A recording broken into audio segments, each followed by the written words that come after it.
In 1982, a California highway patrol officer pulled a young woman over for speeding. He bullied her into sex and then killed her. He then used a decade of police experience to try to cover up his crime and convince local investigators of his innocence. But would he get away with it?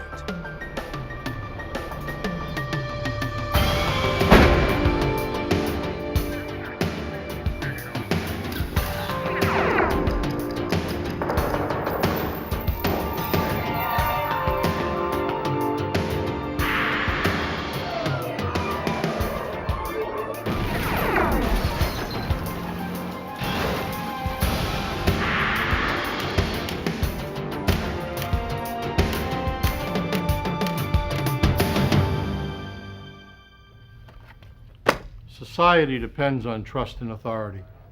It's a system that works. And because it works, we hardly think about it. A uniformed officer demands respect, and we willingly comply. But what if that trust were betrayed? What if a police officer abuses his authority? George Gwaltney was one such cop. The popular and decorated California Highway Patrol officer committed the ultimate violation. He murdered. I'm Jim Kallstrom, former director of the FBI's New York office. When good cops go bad, the full power of law enforcement rallies to repair the damage, rebuild the trust, and deliver justice. The Gwaltney case taxed the resources of both state police and the FBI. He was a cunning adversary, trained in crime solving, and he knew how to cover his tracks. 23-year-old Robin Bishop had left her home in Las Vegas to visit a friend in Los Angeles. But then you gotta carry trays, so you gotta work on yours. Robin had hopes of becoming an actress. Her friend convinced her that if she was serious about acting, she had to move to LA. Okay, let's see. Robin headed back to Vegas to pack up and make the move. She was excited about her future. In Barstow, California, she stopped to call her mother and get a sandwich. Returning to her car, she fell under the gaze of a predator, California Highway Patrolman George Gwaltney. Though he was a highly respected officer and member of the community, Gwaltney had a secret history of stopping women for speeding and then soliciting them for sex in exchange for getting out of a ticket. The night of January 11th, 1982 was no different. He quickly memorized the make and model of her car. He also noticed the Nevada license plate.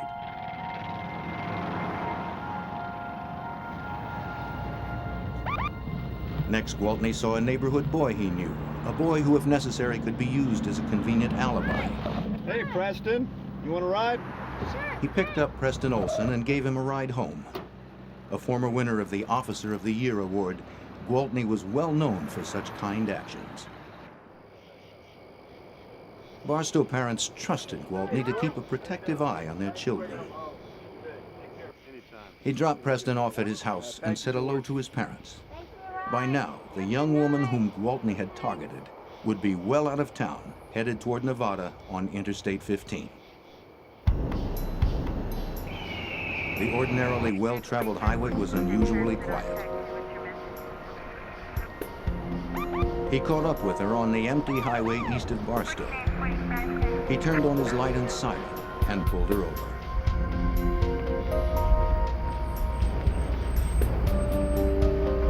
Robin Bishop had a string of tickets for speeding. She had in fact just finished a year of probation and had been given a warning that another ticket would cost her her license.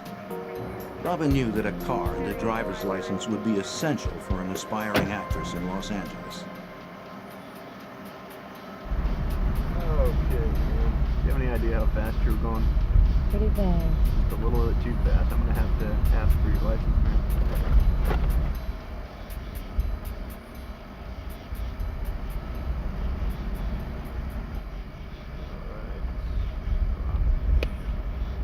Okay, Robin, I'm going to have to ask you to get out of the vehicle and follow me back to my squad car. She left the keys in the ignition and her purse in the car. Let's take a little walk back to the squad car. Robin was probably surprised to be taken back to the patrol car, but she obeyed. Unfortunately, Gwaltney had more than a speeding ticket in mind. Go ahead and turn around for chance on your head. I'm going to have to cuff you and kick you in. For speeding? Yep, that's the law. I was just speeding. Gwaltney stood her up against the patrol car and handcuffed her.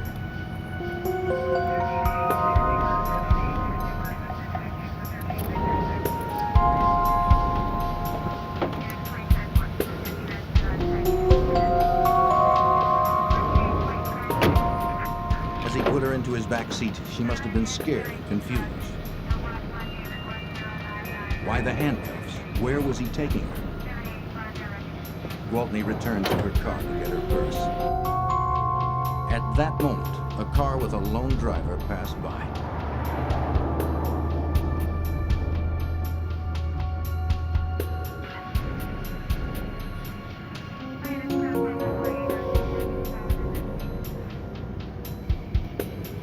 Gwaltney retrieved the purse, returned to his car, and pulled away, leaving her car abandoned on the interstate shoulder.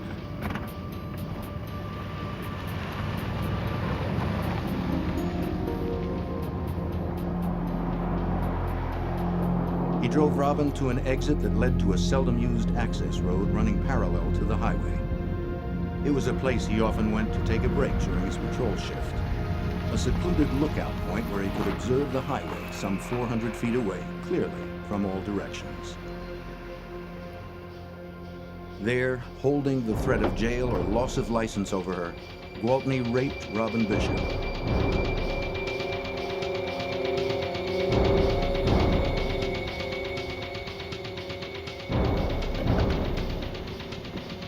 When he was done with her, he radioed in a wants and warrants check on Robin's car as if it were abandoned. He knew he'd been spotted walking towards Robin's empty car.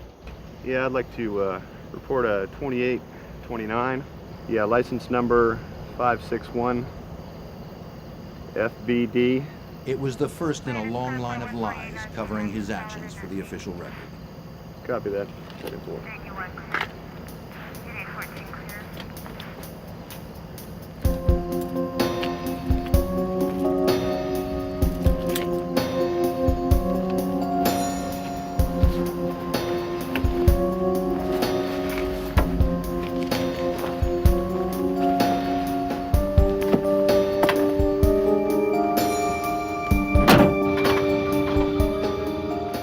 He drove her down the parallel access road to a point where Robin could walk back to her car.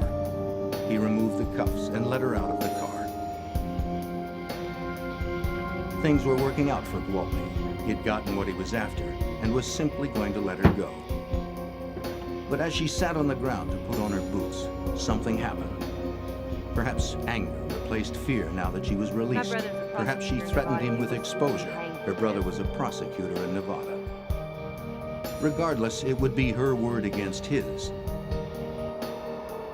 But then, as he stood next to his vehicle, he was suddenly caught in the spotlight of a passing deputy sheriff's car. The deputy may well have noticed Gwaltney's patrol car from the highway nearby. Gwaltney could not know whether he had been recognized. Suddenly, Robin's threats became more real. How could he explain being out there on the access road? In a moment of panic, Officer George Gwaltney decided Robin had to be silenced. Gwaltney took a final and irrevocable step. Now, there was no way to distance himself from the dead girl. Frantic, he devised a way out. He called the dispatcher and reported finding a dead body, a possible suicide. Knowing he had only moments before other officers would arrive at the scene, he searched under her head for the bullet that had killed her. As evidence, the bullet had the power to destroy him, but there was no exit wound.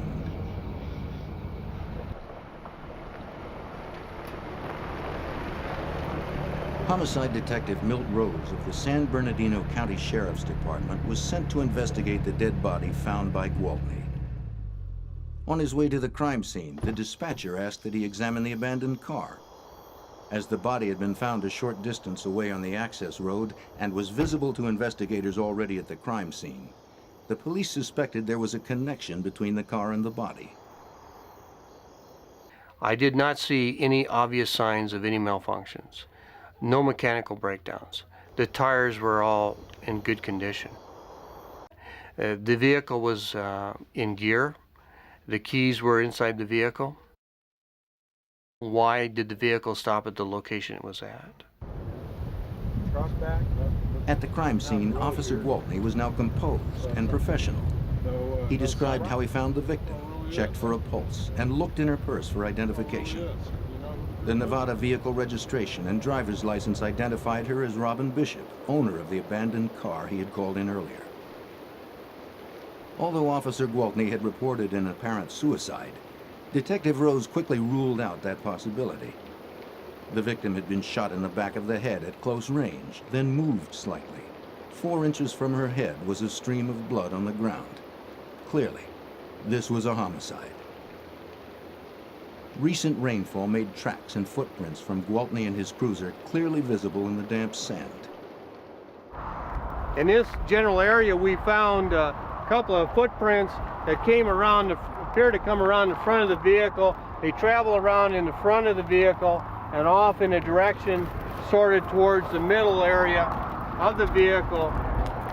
We travel over here into an area about where this bush is located, or right in this general area, and that's where Robin Bishop's body was found. The other footprints that we found were leading from the driver's door on the highway patrol unit to an area towards the front of the vehicle and then over towards Robin's body, kind of facing off in the easterly direction. The first officer arriving on the scene criticized Gwaltney for the profusion of his footprints, a clear contamination of the crime scene and uncharacteristically sloppy work. Why are you going to do this? You need to come to the crime scene right here. Further examination, I noticed what appeared to be marks on her wrist. The marks were familiar to any police officer. 2 thin marks across the top of her wrist and 1 across the bottom, typical of those made by handcuffs. Then, when Detective Rose examined the contents of the victim's purse, he could find no signs of robbery, but the vehicle registration and driver's license were lying on top of the purse's contents, as if they'd been shown to someone and quickly thrown back into the purse. It indicated to me that we needed to take a look at some type of vehicle stop where somebody in some type of position of authority possibly stopped this car. To Rose, the evidence pointed to the involvement of a police officer or someone posing as one. Every investigator at the crime scene was either a friend or a colleague of Officer Gwaltney. That he might be connected with the crime was not even considered at this point. An autopsy was performed. The results confirmed that the body had been moved slightly after being shot, and that the bruises were in fact made by handcuffs. The fatal bullet was found lodged in Robin's jaw. Though it was the caliber of a standard police service revolver, the brand was not the standard ammunition. The autopsy also showed that she had had sex within 24 hours of her death, but there were none of the normal physical signs of a forcible rape. The first thing we needed to do was to eliminate people that had been to the scene or could have been in the area. Other highway patrol officers, other deputies, whoever was in that particular area around that time frame. We needed to start with Officer Gwaltney to begin with, because Officer Gwaltney was a person who found the body. Gwaltney's survival depended on staying one step ahead of the investigation. When he finished his shift that night, he struggled to remove the gun barrel from the murder weapon. It was the one piece of hard evidence that could conclusively implicate him in the crime. Gwaltney knew his gun barrel left identifiable markings on the bullet that killed Robin Bishop.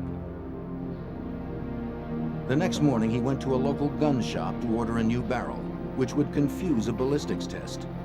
But the barrel was not in stock and had to be ordered. Then he took his uniform to the dry cleaner and his holster to the repair shop for re-dyeing and restitching. All that remained was to stall for time until the gun barrel arrived. In Barstow, Rose held a briefing that morning with the police and sheriff departments to discuss the case. He asked all officers on duty the night before to turn in their weapons so that ballistics tests could eliminate them as possible suspects in the crime. Gwaltney made sure to attend. During the briefing, he learned that the fatal bullet had been recovered. By early evening, Gwaltney was the only officer who had not turned in his weapon for testing. The detectives went to his home and asked for his service revolver.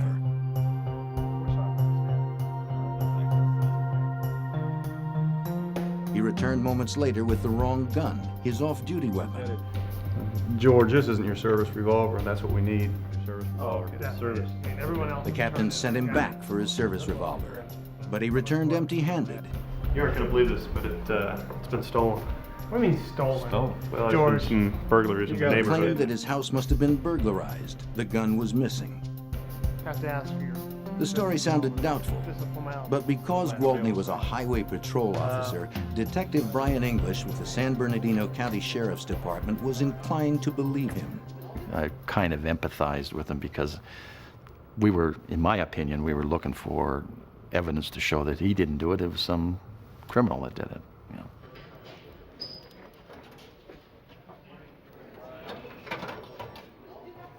Gwaltney agreed to come to headquarters for questioning. But first, the detectives searched his locker for the missing weapon. They found nothing. Then we sat down and we started talking with Officer Gwaltney. And to him, it didn't appear important that his gun was gone, which was very significant. And if I was in his position, I'd been extremely worried, and it didn't seem to bother him. By now, it was almost 2 days after the crime. The missing weapon and Gwaltney's odd behavior made it impossible to deny the obvious. Gwaltney was advised of his constitutional rights. Although this made him the primary suspect in the case, there was insufficient evidence to actually arrest him. Insisting he was innocent, Gwaltney agreed to give a tape-recorded interview. That we can record on tape about the night that Robin was shot. Yeah, I have no problem with that. He said he'd worked his regular beat patrolling the interstate on January 11th. And I came across the dust of B210. After his dinner break, he had picked up a young boy he knew, Preston Olson, whom he had seen walking home alone. After dropping Preston off at his house, he was by 8:50 p.m. back on the interstate. About 9:15, he found the abandoned car, ran a stolen vehicle check, then turned onto the access road. Seeing a pale shape, he had pulled over. It was the body of the victim, Robin Bishop. He was not reacting normally for a person who had been accused of committing this kind of a crime. Had it been me, I would not be talking to them. I'd tell them to prove it. I'd be very irate. I'd be very upset. Officer Gwaltney had repeatedly insisted on taking a lie detector test. He reiterated his statement and then answered a series of critical questions, including the direct question, had he killed Robin Bishop? No. The examiner could find no sign of deception in the polygraph exam. Gwaltney had just crossed another hurdle in his cover-up. We transported George from the Barstow station back down to San Bernardino for the questioning. At that time, George gave his consent to go ahead and search his house. Sheriff's deputies investigated Gwaltney's claim that his house must have been burglarized, but they could find no sign of forced entry. The homicide detectives then began their work. At dawn, they found the frame of a Smith & Wesson Model 19 .357 Magnum revolver inside Gwaltney's truck. The frame was badly damaged with tool marks. It appeared to have been dismantled by someone who had no knowledge of how to take it apart. The barrel, which would have been used for a ballistics comparison, was gone. Therefore, there's no ballistics match could be done. The gun frame was registered to George Michael Gwaltney. To the detectives, it had been dismantled for only one purpose. Gwaltney was placed under arrest. But the evidence was still only circumstantial. A link between the revolver and the tools used to dismantle it had to be found. The detectives returned to Gwaltney's home for another search. Evidence was collected. Gripping-type tools and a pipe vise found behind the garage that showed fresh signs of metal transfer. In the bedroom closet, detectives found 5 boxes of bullets bearing the CHP insignia. In the boxes among the standard police rounds, they found 27 bullets of another brand. 357 caliber 158 grain soft points made by Remington Arms, the same kind of bullet that killed Robin Bishop.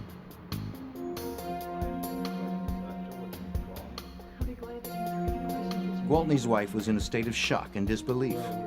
When questioned, she assured the detectives again and again that George had not been acting strangely or in any way different lately.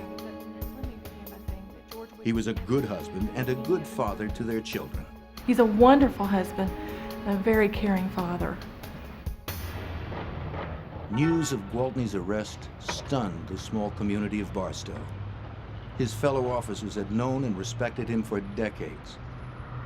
Despite the considerable evidence against Gwaltney, they were unable to accept his possible guilt. Pretty dramatic and emotional thing when another law enforcement officer is accused of committing a murder. Most of the people knew George, and they could not believe that George Gwaltney could have done something so bad. I recall a couple of the officers that were close friends of his were in tears when I was interviewing them because they didn't want to believe that George could do this. Even the investigators struggled to come to grips with the conclusion they had been forced to draw. My feeling was, he didn't do it. He couldn't do it. He's a highway patrolman. But the evidence continued to mount. Semen was found in the backseat of Gwaltney's cruiser and in Robin's jeans. A critical report was filed by Sheriff's Deputy Roger Kaufman, who had been out of town the days following the crime and had only just learned of Gwaltney's arrest. He described driving by the exact crime scene area about the time of the murder. From the interstate, he spotted a car's parking lights on the little-used access road. Shining his spotlight on the car, he saw an officer standing by it, but was driving too fast to identify him. Barely minutes later, he heard a very upset Gwaltney calling in a possible suicide on the radio. He'd been surprised to hear Gwaltney, a man known for his unshakable presence, sounding so agitated, but had not given the incident any thought until he learned of the arrest. As the investigation progressed, it became apparent that Gwaltney had used his knowledge of investigative procedure to thwart detectives' efforts to collect evidence against him. His uniform had been dry cleaned, his holster re-dyed and re-stitched, allegedly for an upcoming inspection. Any evidence of blood or tissue transferred from the gun had been destroyed. His footprints had altered the crime scene. When detectives questioned the owners of gun stores in the area, on the theory Gwaltney would have tried to buy a replacement barrel for his service revolver, none could recall him being in their stores. After several months of an internal investigation, Gwaltney was fired from the California Highway Patrol. Okay, bye. Now convinced that he had committed the worst imaginable crime, detectives were still unable to prove Gwaltney was lying. His wife and friends still solidly supported him. 9 months later, the trial began, with prosecutor Betty Kennedy confident that the considerable evidence, though mostly circumstantial, was strong enough to result in a quick conviction. In his opening statement, defense attorney George Porter told the jury that George Michael Gwaltney was the victim of a frame-up, possibly by someone in his own department. Someone stopped Miss Bishop, as he would show, but it was not George Gwaltney. The defense produced a key witness, railroad worker Dennis Gubler, who testified that he had passed Robin Bishop's empty car on the highway shoulder that night.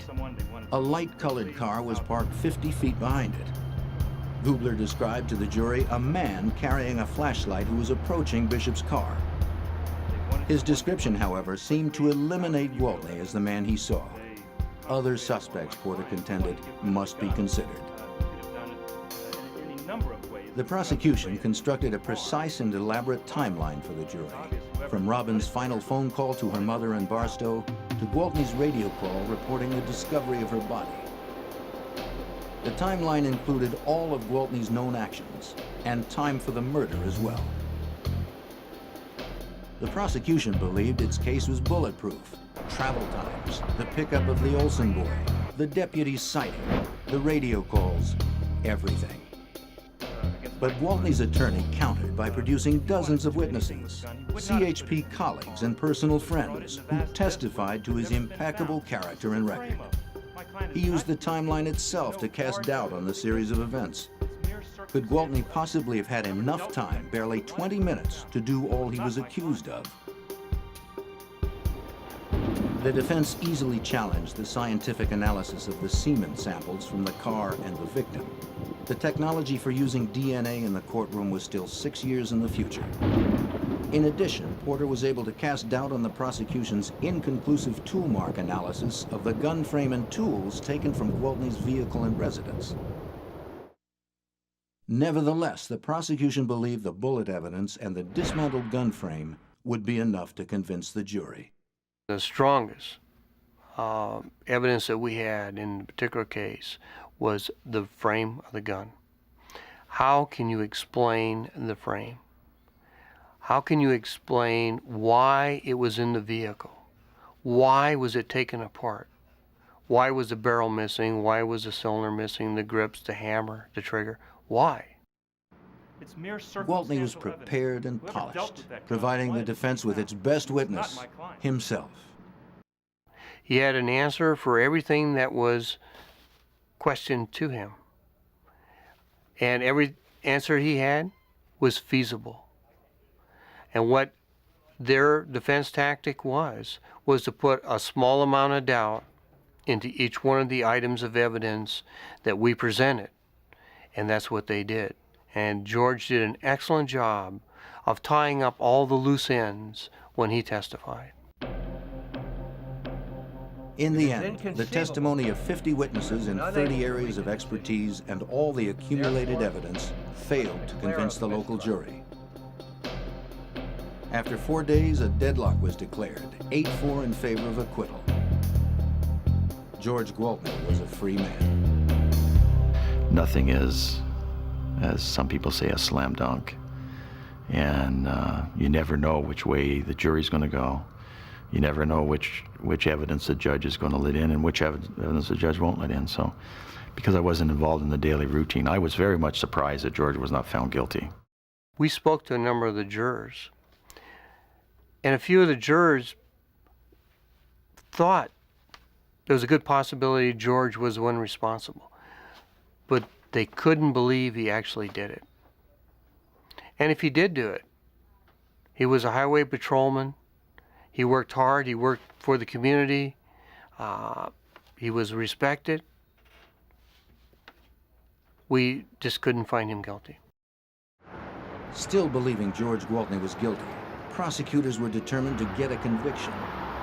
Less than 1 year after the mistrial, Gwaltney was tried again in Superior Court. But with little new evidence presented, the trial ended in another deadlocked jury, 7-5 in favor of acquittal. George Gwaltney walked away, seemingly out of reach of the law.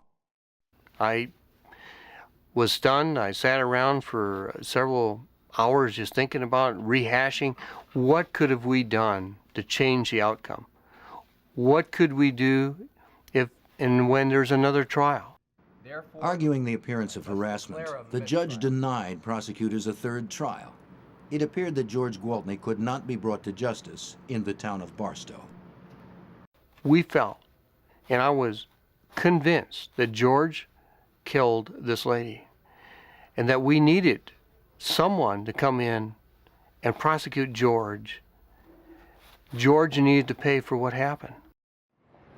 From the moment of Gwaltney's arrest, the FBI had been watching this case with great interest. Anytime a homicide involving a police officer takes place, the FBI monitors the investigation. After Gwaltney was acquitted a second time, there was enormous public pressure to find the truth surrounding Robin Bishop's murder. The FBI's Los Angeles field office decided it was time to intervene. The FBI knew that George Gwaltney could never be tried again for Robin Bishop's murder in the state of California. But in a federal court, he could be charged with violating her civil rights. By killing Robin Bishop while he was on duty, George Gwaltney had committed a federal crime. By taking her life, he had violated her civil rights. This had never been argued in a criminal trial before. But the FBI and federal prosecutors believed the Bishop murder was a perfect test case. The case was assigned to Special Agent Michael Randolph. Gwaltney was like a wolf in the sheep pen. The local law enforcement didn't know that he was the perpetrator. He was the person that had committed the murder, so he would stay one step ahead of them, destroying evidence. And this is a significant reason that the locals were unsuccessful in their prosecution. They didn't realize what they were dealing with. Exhaustively reviewing the crime scene photographs, Agent Randolph's attention was caught by a photo. It revealed the contents of the trunk of Gwaltney's patrol car the night of the murder. In it, he spotted a small box of ammunition. He sent the photos off for enlargement and analysis. We were notified by the FBI laboratory that photographic analysis revealed that that was a box of .357 Magnum ammunition and was in fact illegal ammo of the type that Gwaltney had testified he did not carry and was not carrying the night of the murder. It was also, we believe, the same box of ammo that was collected from his house. Agent Randolph had just caught George Gwaltney in his first lie. We knew that he had lied about one thing at the two local trials. There had to be other things that he had lied about. Working closely with the San Bernardino Sheriff's Department and the California Highway Patrol, Agent Randolph began re-examining virtually all of the evidence from the first two state trials. Instead of handling it as a usual criminal investigation, we took an exhaustive approach, sort of like a TWA Flight 800 approach. Every rivet had to be looked at, every rock had to be looked at. The mountain of reports, transcripts, photos, and physical evidence would be painstakingly re-examined by the FBI labs and Bureau field agents. Key things that were used that we sent back to the lab would include such things as, obviously, the frame of the gun. The frame of the gun had been recovered by the local police, and they had done tool mark analysis but had been unable to show who took the gun apart. The gun frame was sent back to the Firearms Tool Mark Unit of the FBI labs in Washington. Unique in the world, the lab has a collection of over 2,000 guns, from John Dillinger's pistol to the newest military assault rifle. Every bullet manufactured for the last 50 years is here too. Hollow point and steel jacket, 22 to 50 caliber. Like the guns, they're all here for testing and comparison. The soundproof ballistic room allows for comparison firing and bullet retrieval. Comparative microscopes allow for precise analysis of the gun barrels. But the most valuable asset in the lab are the agents, whose long experience in these specialized tests make them invaluable in difficult cases such as the Bishop murder. Jim Cadigan of the FBI Firearms and Tool Mark Unit was brought into the case to conduct a tool mark analysis of the gun frame and the 15 different wrenches and tools, including the pipe vise, taken from Gwaltney's home. Steel tools almost always leave behind some distinctive and often microscopic mark after their use, a signature as unique as a fingerprint. The FBI Tool Mark Lab is one of the largest, most specialized, and most technologically sophisticated in the country. It was obvious from the beginning that the individual that had worked on this particular firearm knew something about forensics because he had removed several pieces of the firearm that could be of some use later on to a forensic examiner. Agent Cadigan approached the very specific task of associating the tool marks on the gun frame with the tool marks made by the 15 gripping tools taken from the Gwaltney home. The question was, could one of these tools have been used to hold the frame while the barrel of the firearm was being removed? In looking at the frame, I noticed near where the hole was for the pin that locks the barrel down, very near the hole for that, there was a small 1/16 of an inch impression, almost as if it was made by a small screwdriver tip, right below that hole. This tiny mark matched a small imperfection in one of Gwaltney's tools. In looking at the tools that were submitted from Gwaltney, I noticed that one of those tools, a pipe wrench, had a broken tooth, and the tooth was broken off in the middle, and then there was a small island of metal left on the tooth, and that looked very similar to the mark that was on the frame. So using that as a pivot point, I started making impressions with that tool and comparing those impressions under a microscope, the tool marks, with the impressions that were on the frame, and was able to come to a conclusion that that particular tool was used to the exclusion of any other tool to make the marks that were found on the frame. In addition to the tool marks testing, the FBI lab conducted extensive testing on the particular bullets found in the Gwaltney home. The lack of a barrel on Gwaltney's gun made a ballistics test impossible, a problem that had hurt the prosecution in the state trials. So the FBI lab devised a test that had never before been used forensically, a radical new use of nuclear technology in forensic science. When a manufacturer of lead like Remington Arms makes a batch of lead, they throw things in much as you would when you're making meatloaf. That makes each batch of lead unique. We then took over 200 rounds that the locals had collected when they did their investigation of George Michael Gwaltney. We submitted those to the lab. The lab made those radioactive and got their molecular weight, their chemical fingerprint, and lo and behold, we find approximately 27 rounds that are the exact match as the lead taken from the head of our victim. The samples in the reactor absorb neutrons and become radioactive. This radioactivity is measured and gives a precise reading of the chemical elements in the lead from the bullet, an atomic fingerprint. The radioactive tests were indisputable. Each of the 27 bullets found in Gwaltney's closet, bullets he had sworn under oath he did not own, had come from the same batch of lead as the bullet that killed Robin Bishop. The FBI lab worked to establish a definite match between Gwaltney's gun frame and his pipe wrench, and between the fatal bullet and the bullets found in his home. Additionally, Agent Randolph constructed psychological portraits of not only George Gwaltney, but Robin Bishop. It was important that the federal jury perceive her as a genuine victim.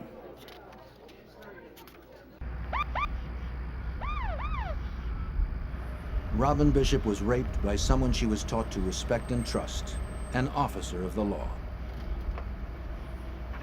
This made it very easy to understand the lack of force of violence that was evident in the crime scene other than the trauma. And she was compliant. She respected law enforcement authority. She's the type of person that pulled over and opened her wallet and handed her and stood out and was handcuffed even though she knew all she had done was a speeding ticket. It made her an easy victim. In the same way, the FBI examined every aspect of Gwaltney's background to gain an understanding of his behavior around women. By questioning a woman who admitted to having an affair with Gwaltney, it was learned that she would meet him at his regular spot along the isolated highway for sex. The same exit to the access road where he had taken Robin Bishop. Every woman who received a summons from Gwaltney in the last 2 years was contacted, and a pattern emerged. Nearly a dozen women claimed that Gwaltney had solicited them for sex or touched them suggestively.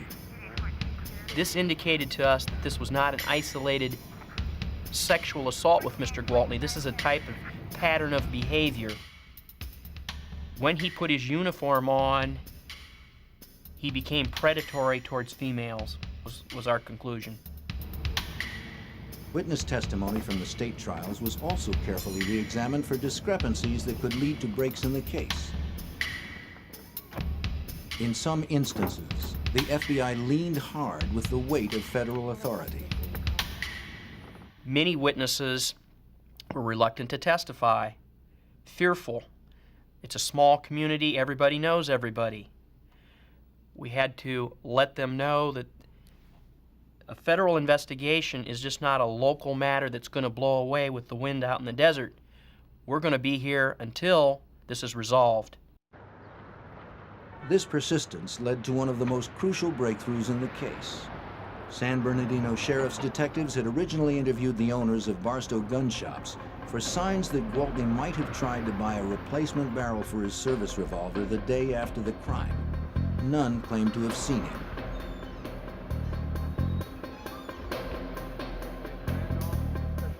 One of those interviewed was a Mr. William Addington, owner of the Powderhorn Gun Shop.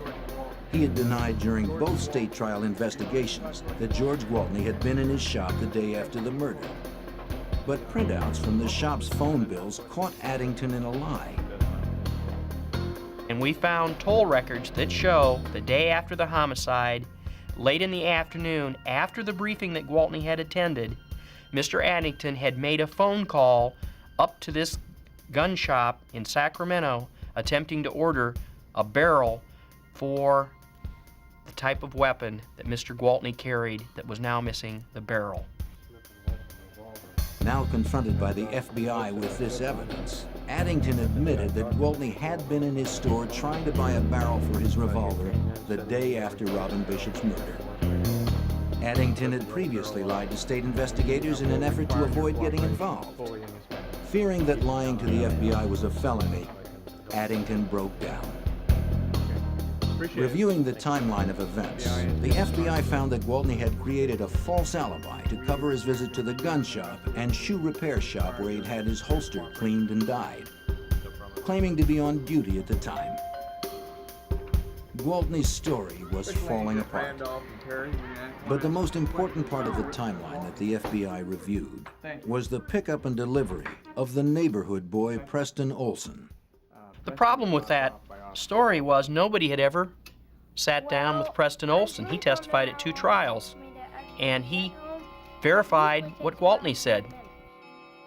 But as the FBI went over the events with Preston and his mother, minute by minute, they realized that Officer Gwaltney had actually left the boy's house a half hour earlier than his original testimony.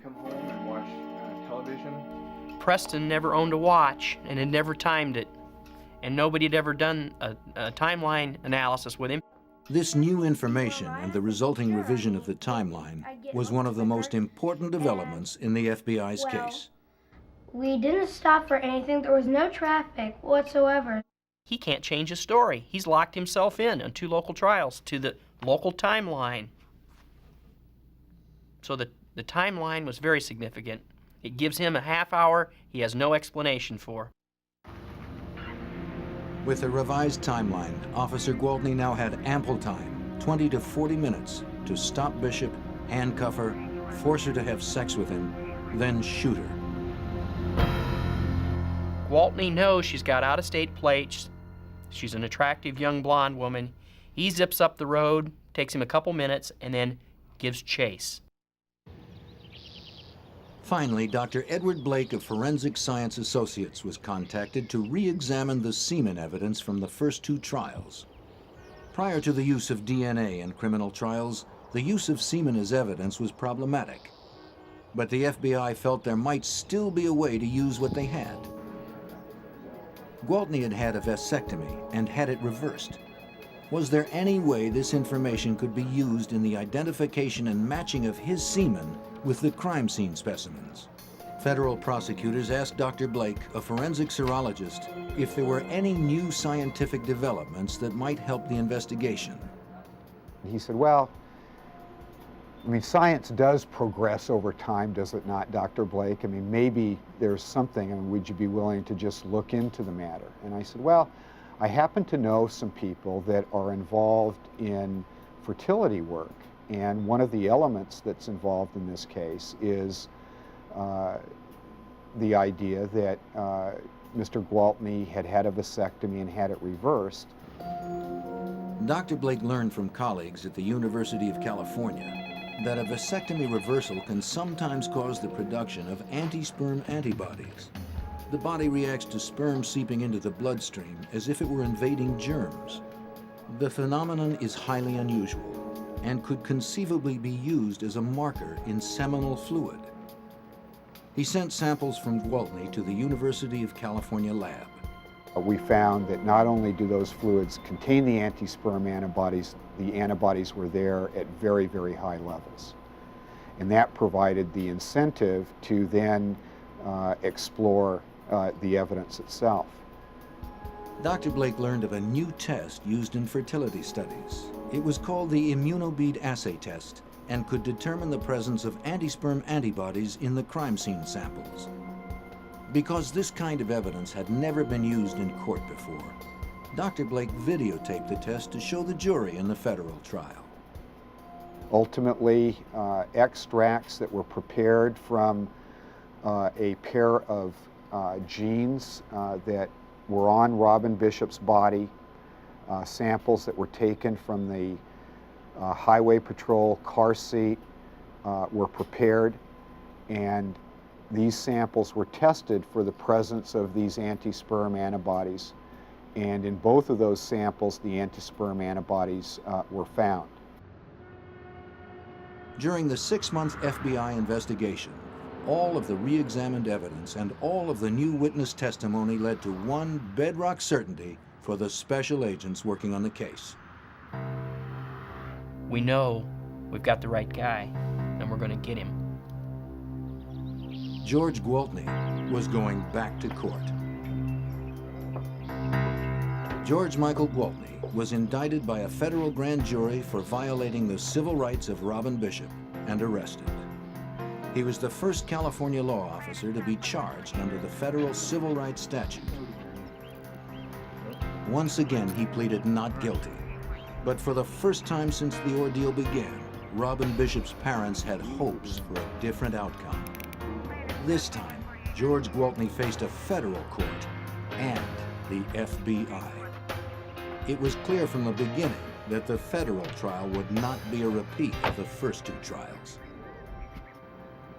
The federal trial began on January 17, 1984, in the U.S. District Court in Los Angeles. George Gwaltney was represented by public defender Carol Douglas, who chose not to have his client testify. He knew George Gwaltney was in serious trouble. And then he subsequently murdered her. Gwaltney knew that we were breaking his alibis, breaking his stories, and that he was going to have to concoct a new story. He had painted himself into a corner, and we were going to use his brush to paint him into a jail cell. This is a frame-up. As the trial progressed, the FBI punched a hole in every strong point of Gwaltney's earlier defense. The prosecution told the jury that Gwaltney had marked Robin Bishop as prey the first time he saw her in the fast food restaurant. With the testimony of the other women he had abused, Gwaltney's Officer of the Year image crumbled. After dropping Preston Olson at home, he pulled Bishop over and ordered her into his patrol car. The new testimony now gave him plenty of time. Following an established pattern, he drove to a familiar secluded spot and forced her into a sexual bargain, corroborated by the semen stain on the back seat of his new patrol car. As she sat struggling to put her boots back on, the blinding spotlight of Deputy Kaufman's patrol car hit Gwaltney, placing Gwaltney on the access road with Robin Bishop away from her car. Having no idea of who had seen him or what they had seen, he panicked and killed Robin Bishop. Then he breathlessly called the dispatcher with a possible suicide. The autopsy and the crime scene photos showed that he had not moved her head to check for a pulse. The movement was too great. He was desperately searching for the bullet that killed her, one in a series of actions in which he tried to cover up his crime. That night, Gwaltney roughly removed the barrel from the murder weapon, which left the microscopic tool-marked fingerprints that matched the gun frame with Gwaltney's tools. But perhaps most damning in the courtroom was the controversial immunobead assay test. Videotape of tested samples from Robin's jeans and the car seat show the tiny beads attaching themselves to the sperm. What you can see in these videotapes for the appropriate specimens, that is, specimens that contain the anti-sperm antibody, is the final stage of the analysis. Live sperm were shown swimming through the medium with the beads attached, indicating that the antibodies were present in both specimens. Dr. Blake was allowed by the judge only to indicate percentage results of his testing. He testified that Gwaltney's blood type put him in 12% of the population. Of that 12%, only 5% of those would test positive for the presence of anti-sperm antibodies. Less than 1% of the population could possibly have had sexual intercourse with Robin Bishop that night. As much as the defense might argue that the rest of the evidence was circumstantial, the scientific evidence was overpowering. The verdict was returned swiftly. When the jury walked in, they would not look at Gwaltney, and it was very clear that they had a guilty verdict. As far as I was concerned, I was pleased and that George had to suffer the consequences of his action, and that Robin Bishop's death didn't go uninvestigated. It was, it's a case you'll never forget. You took advantage of a vulnerable person. The judge gave George Gwaltney the stiffest possible sentence, a maximum federal prison term of 90 years and a minimum term of 30 years before becoming eligible for parole. Mr. Gwaltney, you have 12 years betrayed your later, badge. George Gwaltney died in prison of a heart attack. To the end, he claimed he was innocent and had been the victim of a frame-up. In 1981, a witness told investigators of a double murder in Idaho. Near a trapper's camp, they found a game warden's body. A second warden's body was missing, along with the killer, Claude Dallas. Investigators would track the mountain man through unforgiving country he knew better than anyone. In an area known for anti-government sentiment, the FBI knew the manhunt would be difficult, but Dallas must be found.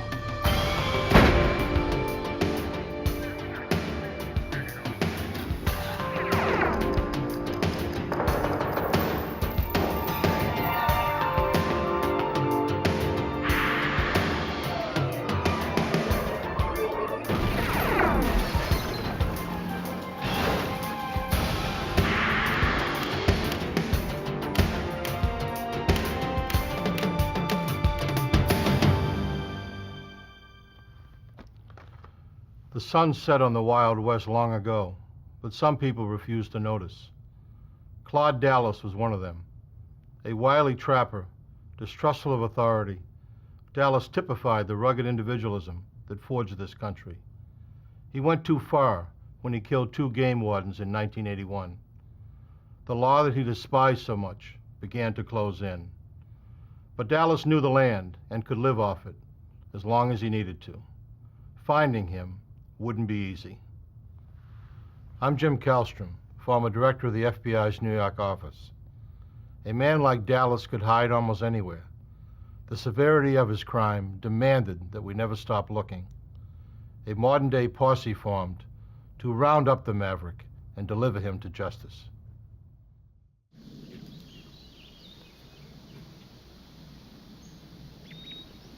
On January 5th, 1981, Jim Stevens arrived at a friend's trapping camp, bringing provisions as promised. He fired warning shots to report his arrival. He knew his host didn't like being surprised by unannounced visitors. The trapper, Claude Dallas, had created the gunshot warning system. Howdy, Jim. He was protective of his compound. Good, Dallas. Oh, good. Dallas was glad to have the supplies. He was trapping for the winter in Bull Basin, a remote area in southwestern Idaho near the Nevada border. He had bagged a few bobcats out of season and planned to sell their furs in the spring. But he needed food before that to sustain him. They go down the river, they look for some arrowheads. Besides restocking Dallas's camp, Stevens had come to look for Indian artifacts. He planned to search along the river. In such an isolated area, he was bound to find new items for his collection. Dallas stayed to look over his new provisions.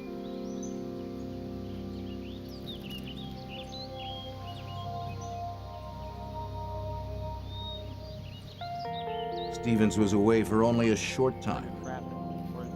Overhearing raised voices, Jim Stevens soon returned to the camp. He found his friend was not alone. Dallas was arguing with two game wardens, Bill Pogue and Conley Elms. Hey, slow. Oh, you got a gun, sir? Stevens noticed Dallas's shoulder holster was empty. Though the wardens rarely met with trouble, few woodsmen were happy to see them. They requested Stevens' gun, following standard field procedure. All right, talk to me again. Are you up here with him? Yeah. Pogue and Dallas argued about the bobcat skins hanging nearby. In Idaho, the season hadn't opened yet. Season started 2 weeks ago. I know where they came from. Nevada. Those aren't from Nevada. Dallas's temper rose as he fumbled for an excuse. Their argument intensified. Pogue mentioned a citation, further angering the trapper. Then Warden Elms entered Dallas's tent to look for more contraband. Dallas became furious, insisting they needed a search warrant. Sir, I said stop it. Warden Pogue turned his attention to the tent.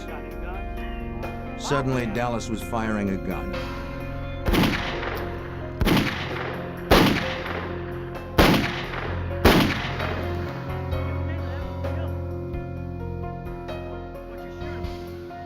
He had drawn a .357 he had kept hidden and emptied it into the unsuspecting wardens.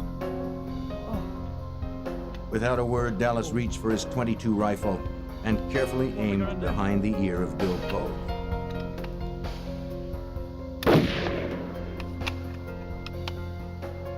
Conley Elms met the same fate. Jim Stevens was stunned. Dallas immediately claimed that Pogue had tried to draw his gun. Stevens had turned away just before the shooting began. He couldn't deny Dallas's claim. You saw his hand on his gun. I swore last time I was arrested I'd never go in again. But did you have to kill him? But why would the warden have drawn? And why was Elms killed? Maybe his friend had gone crazy. You'll find something to cover him up with. Fearing for his life, Stevens decided it was best to cooperate. He complied with Dallas's orders. Using one of Dallas's mules, they hauled Bill Pogue's body up to the ridge where Stevens' Blazer was parked. They dumped the body into the truck and returned to the camp. Conley Elms' body was too heavy for the mule to carry up the hill to the truck. Dallas first suggested they quarter him and haul the pieces. In the end, they dragged him almost half a mile across the rocky ground to the river.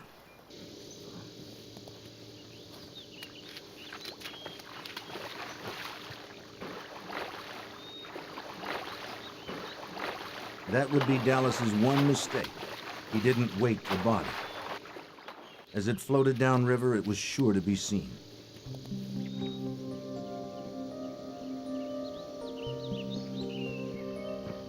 As a trapper, Dallas knew about leaving tracks. He must cover his to make it hard on the investigators who would hunt him. Using kerosene, he burned the bloody spots left by moving the bodies. Stevens had to help. Dallas then built 2 small fires to burn the ropes used to move the wardens and some of the wardens' equipment. He tried to get rid of anything with blood on it.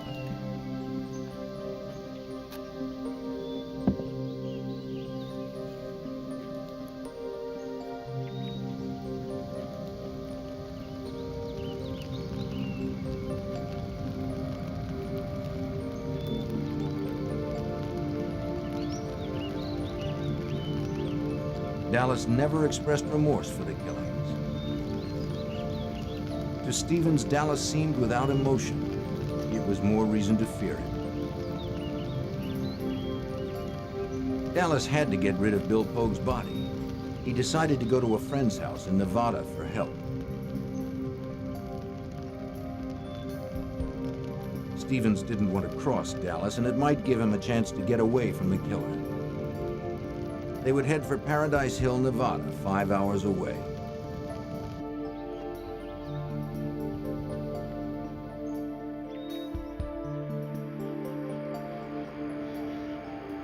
As they drove, Dallas tried to convince Stevens that the killings were justifiable homicide. The wardens had invaded his territory and threatened him, he said. He'd only defended himself.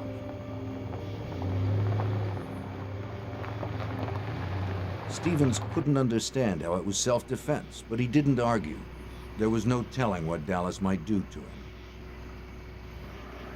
Near the end of their drive, Dallas apologized for involving Stevens. They arrived at the home of George and Liz Nielsen in Paradise Hill, Nevada, around 11 o'clock that night. The Nielsens ran a small tavern out of their house and were just closing for the night. George! George! George! George, it's Claude! Dallas told his old friend George he had just killed 2 fish and game officers. He needed Nielsen's help. With others around, Jim Stevens no longer feared for his life. But what he had seen and done still terrified him. Dallas told George and Liz Nielsen he had one body outside and that the other was in the river near his camp. George Nielsen shared Dallas's contempt for the law, and he believed the claim of self-defense. He agreed to help. Dallas told Stevens he could go and asked to borrow the Nielsen's pickup to take Pogue's body out and bury it. The men went outside so Dallas could move the body from the Blazer to Nielsen's pickup. Wait a minute.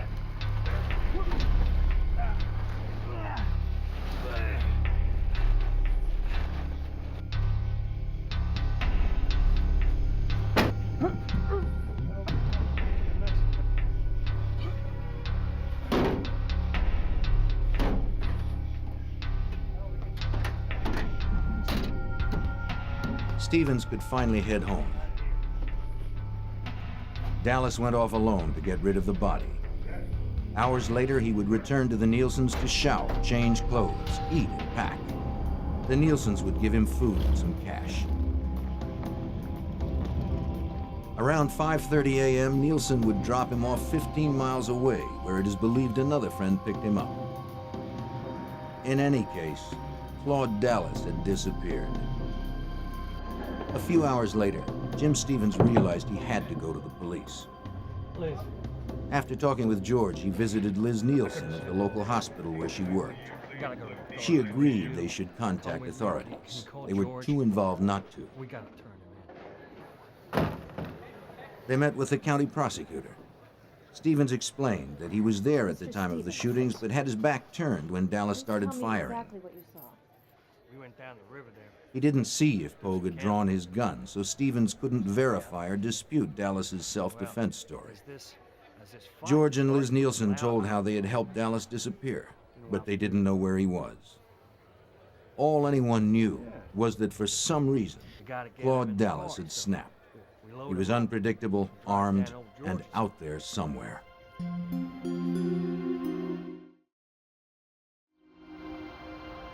If Stevens were telling the truth, there were 2 lawmen down and a killer on the run. The prosecutor contacted Owyhee County Sheriff Tim Nettleton, who called in state authorities. I notified the Department of Law Enforcement to gain some assistance because of the expertise that they could supply my department. As Nettleton prepared to investigate the crime scene to check Stevens' story, the FBI was called in to track Dallas. Special Agent Frank Nenzel, then stationed in Reno, was assigned as the Nevada case agent. The FBI was called into the investigation of the murders of officers Pogue and Elms because It was believed that Dallas had, first of all, cold-bloodedly murdered these two officers, and secondly, that he had fled the state of Idaho to avoid prosecution. We have thick wooded areas, we have water, and we have some open terrain. Dallas knew the land and had a head start, but the FBI had to find him. Sheriff Tim Nettleton led the investigation of the crime scene where Claude Dallas had killed the two game wardens. He was accompanied by deputies and state forensics experts. An investigator riding in a news helicopter spotted a body in the river. He radioed to the team on the ground, and they located the body of Warden Conley Elms, caught on a submerged tree branch. At least one death was verified. Back in the camp, officers approached Dallas's tent with care, on the chance he was lying in wait for them. But only pelts and skins remained. With the area secured, Sheriff Nettleton and the forensics team could begin verifying the rest of Stephen's story. They couldn't rely solely on one witness's testimony. They needed hard evidence that placed Dallas at the scene and proved what happened beyond a reasonable doubt. Investigators videotaped and took photographs to preserve the placement of footprints and other evidence. They were most interested in collecting ballistic evidence. The examiners needed to retrieve the warden's guns and any spent bullets from them. The question was whether the wardens had fired or even drawn their guns. If they had, Dallas may be innocent of murder. Searchers found .357 and .22 caliber shell casings, which they hoped to be able to trace to determine who had fired them. Although evidence had been burned, much still remained. The scorched twigs might yield powerful clues. In the process, we found where the sagebrush had been piled on human blood, later identified as Bill Pogue's and Conley Elms' blood, and burned. We assumed to destroy the evidence. It was painstaking work, but their meticulousness was crucial. Even the tiniest traces of evidence would be useful to Idaho State Crime Lab examiner Rick Groff. There was a number of blood spots that were collected off of plants, off dirt, around a campfire, just in a number of locations. The one eyewitness, Jim Stevens, cooperated fully. His testimony would help the Idaho Department of Law Enforcement's Harry Capall reconstruct the killings. We took, the next day I believe it was, we took Stevens and went back down to the crime scene and had him walk us through, showing us where Elms was standing, where Pogue was standing, where he was standing, where Dallas was positioned, and we acted it out and photographed it.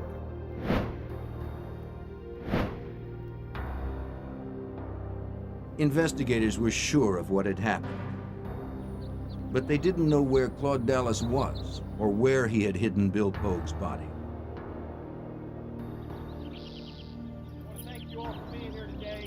Local and state officers and civilian volunteers would look for the body.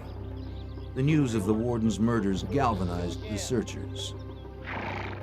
Most of them knew the two wardens and their families. Sheriff Gary Amon, then a dispatcher, was part of the search for the body. It was Dallas being a cold-blooded cop killer. It was scary searching, but there was anger there that you wanted to help the family find the body so they could bury their loved one. Many of the searchers knew the 30-square-mile wilderness that they'd be scouring. But there were dozens of abandoned mine shafts and gullies in which to hide a body. And Claude Dallas knew them all. All right, let's move it. We're burning daylight. They would use high technology, like infrared scanners. But most importantly, they would rely on their own patience and dedication. They were very long days. cold days. We walked, we rode horses, flew in airplanes, flew in helicopters. The FBI's manhunt team was charged with finding Dallas. The trapper could be anywhere. He was said to know every cave and gopher hole in the area where Idaho, Oregon, and Nevada meet. So the FBI wasted no time in blanketing the region with agents. A specialized FBI force arrived in Winnemucca this morning, 12 members of the Bureau SWAT team out of San Francisco. They'll be evaluating and following up leads from several areas. There were about 100 officers, including SWAT teams from California, Idaho, and Nevada. It was a posse ready for anything, because no one knew what the dangerous woodsman might do. While Special Agent Frank Nanzel coordinated the Nevada search, Special Agent George Calley of the Boise Field Office became the FBI's lead investigator. The stories out on Claude Dallas early on seemed to be that he was a loner. He was one who was not too close to other people. He was a person who could live all by himself, could go off in the mountains and be totally independent. Dallas projected the image of a storybook mountain man to those around him. It was a tale years in the making. Dallas was born on March 11, 1950 in Winchester, Virginia, the second son in a family of 9. When he was just a boy, his father taught him to hunt and lay a trap line, and that game laws didn't apply to them.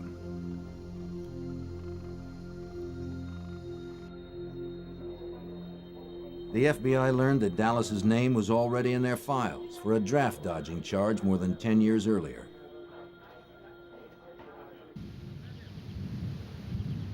When he was 18, he had registered for the draft as required by law, then left his family and hitchhiked to California. Dallas found work as a ranch hand, though he had no experience. But he learned fast and soon became known for his hard work and for his distrust of the law. After several years, he moved on, perhaps unaware the FBI wanted him as a draft dodger. In 1973, the FBI caught up with Claude Dallas. They arrested him for failure to report for induction. But the draft board couldn't prove he had ever received his draft notices. They dropped the charges. It was his first victory over the government laws he despised. Dallas moved to Paradise Hill, Nevada. He decided to trade ranch work for the life of a trapper. He wanted to be completely independent. Before long, Dallas was making his living solely as a trapper in the Nevada wilds. Although he was licensed, his traps often violated state game laws for illegal bait. Legitimate trappers had little respect for his operation. Sheriff Nettleton knew Dallas's reputation. Dallas was a trash trapper. He never took the time to go with a real trapper and learn how to trap. As authorities investigated the man they were hunting for alleged murder, they uncovered a history of conflict with the law. In 1976, Nevada game warden Dale Elliott came across some of Dallas's illegally baited traps. Dallas used birds and animal parts to lure bobcats, whose skins brought a good price. But this improper bait also attracts animals like raccoons and skunks and kills them needlessly. Elliott confiscated the traps and fined Dallas $100. 2 years later, in 1978, another game warden, Gene Weller, came across more traps in Dallas's territory. They were illegally baited with chunks of meat and had no tags. Dallas couldn't be found, and since it was late, Weller decided to return the next day to look for him.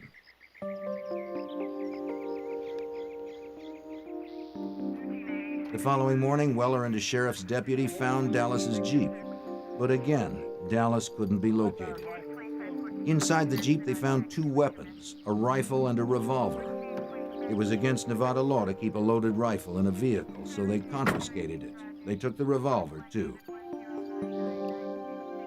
2 loaded weapons in a possibly abandoned vehicle presented a dangerous situation. Anyone wandering nearby could take the firearms. The officers left a note for Dallas explaining where the guns would be held. Name's Claude Dallas, here to get my guns. 3 days later, a disgruntled Claude Dallas arrived at the sheriff's office in Winnemucca, Nevada to claim his guns. They were now unloaded, and Dallas argued that the shells that had been inside were spent. The deputies couldn't produce evidence that the guns had held live rounds. The weapons were returned, and no fine was issued. It was another Dallas victory. Claude Dallas was a man who rejected the rules of society. But if his rules allowed for murder, the FBI had to bring him in.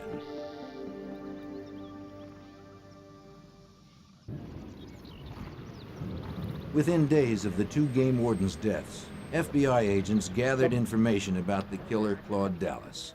Special Agent George Calley led the investigation. We realized that to find Claude Dallas, we had to learn more about him. The FBI talked with local trappers and ranchers. Many were reluctant to help. The information on Dallas came slowly. As it did, the FBI pieced together the days leading up to the killing of the 2 game wardens. In December of 1980, a month before the killing of the wardens, Dallas had made a winter camp in the remote stretch of wilderness in Idaho's southwest corner. He would spend the winter trapping alone, but for a few visits from friends like Jim Stevens, who promised to bring mail and supplies. He chose Bull Basin for his camp. It was perfect for him. Wild, isolated country rich in deer and bobcat. A place where a man could live by his own rules. Dallas's closest neighbors were miles away. He knew other trappers sometimes worked Bull Basin, but he figured he could avoid them and the state's fish and game laws.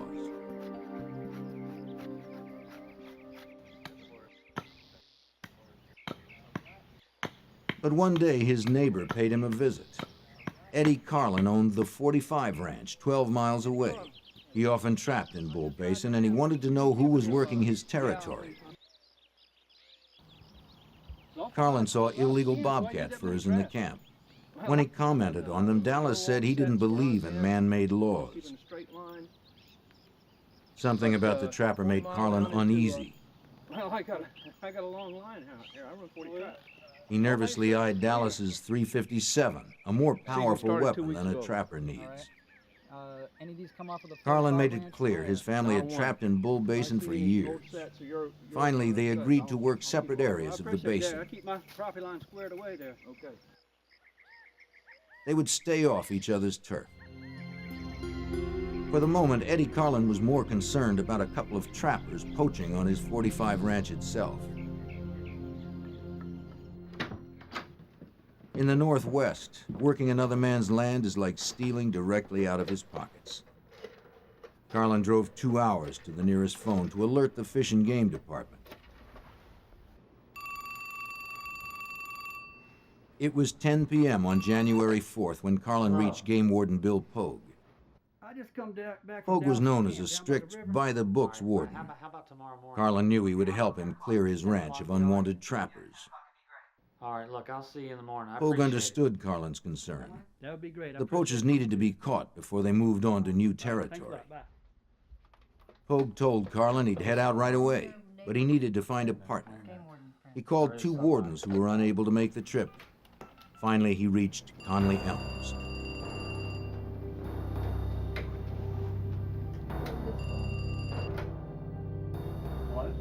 Yeah, Elms. It was late, but when Elms heard the problem, he immediately agreed to go.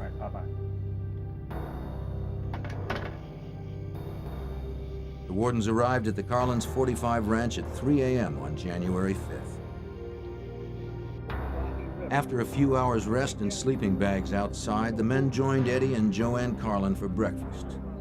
Eddie described the poachers who were trapping on his land. The wardens considered how to approach them. Then Joanne added that there was another man named Claude Dallas trapping in Bull Basin. He was bagging game out of season. Two other guys came right on the edge of my ranch. Eddie told them to watch out for Dallas. The wardens said they'd cover each other. They left to confront the trappers on the 45 ranch first.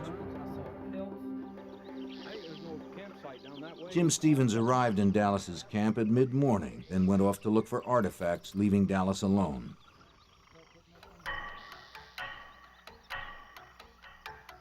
The wardens entered the camp to check on the possible trapping violations. Claude Dallas? Yep. Come out of the tent, please. Bill Pogue, Conley Elms, game wardens. Dallas would later tell Stevens what happened next. The wardens asked Dallas for his gun. He surrendered one that the wardens had seen, but kept a second .357 pistol hidden. 40-mile trap line goes down into Nevada. I've got a license. Let me see your licenses. Dallas said the argument began after the wardens checked his trapping licenses. They asked about the pelts he had hanging up. What's in the tent? Pogue pressed Dallas about the bobcat furs, and Dallas's anger rose. What about these pelts? These pelts came from here. No, these are. Hey, sir. Whoa, hey, The tension quickly escalated, You got a warrant? He doesn't need a warrant. This Step is back. my home. Step back. and in an instant, Dallas's temper turned deadly.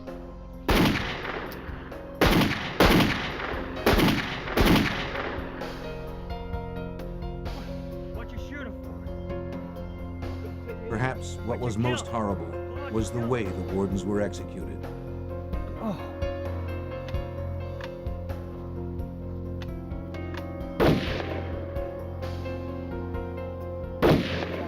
Sheriff Nettleton understood the implication of the shots to the head.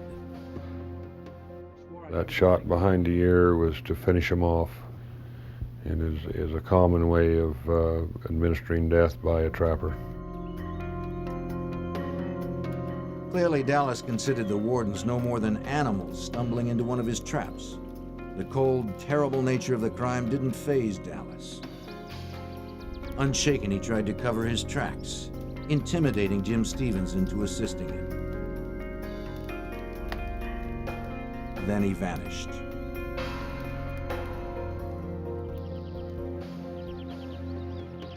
Within 48 hours, the hunt for Bill Pogue's body by local volunteers had begun. Team number 2 in this direction. Team number 3 off in this direction. Elm's body had been found, and the story Jim Stevens recounted was proving to be true. The other warden was still missing.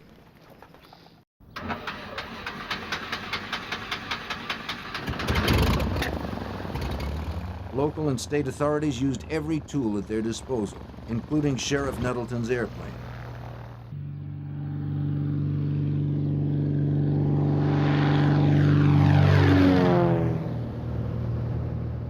The aerial search allowed for initial sweeps of large areas to be conducted quickly. It was necessary in such a vast expanse of territory. Freshly dug earth or other signs of Claude Dallas's actions may have been visible from the air. But finding a body would require a slow, careful ground search, too, by a team that included Sheriff Gary Amon.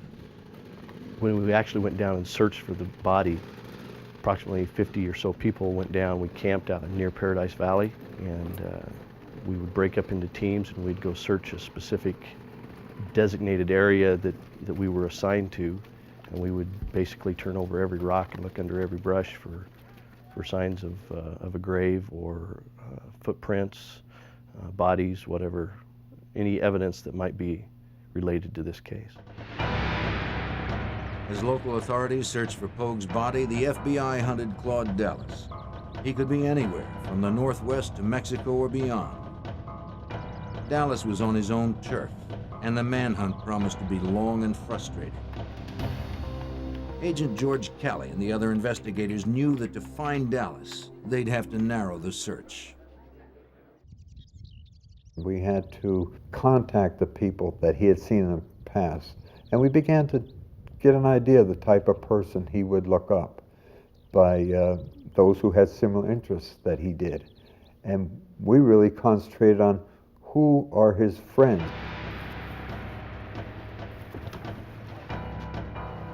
Investigators knew Dallas had friends in Paradise Hill, Nevada, so they focused there, checking homes, barns, and other buildings. Agents learned Dallas kept many of his belongings in a converted trailer behind George Nielsen's bar.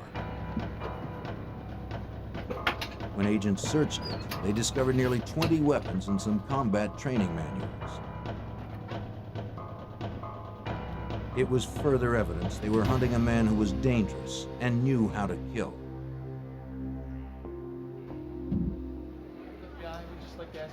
Inside Nielsen's bar, the FBI questioned everyone who knew Dallas. The Nielsens were helpful, telling the FBI the same information they had given the county prosecutor earlier. But others in the bar were largely uncooperative. Not many locals appreciated federal intervention. They gave agents few leads.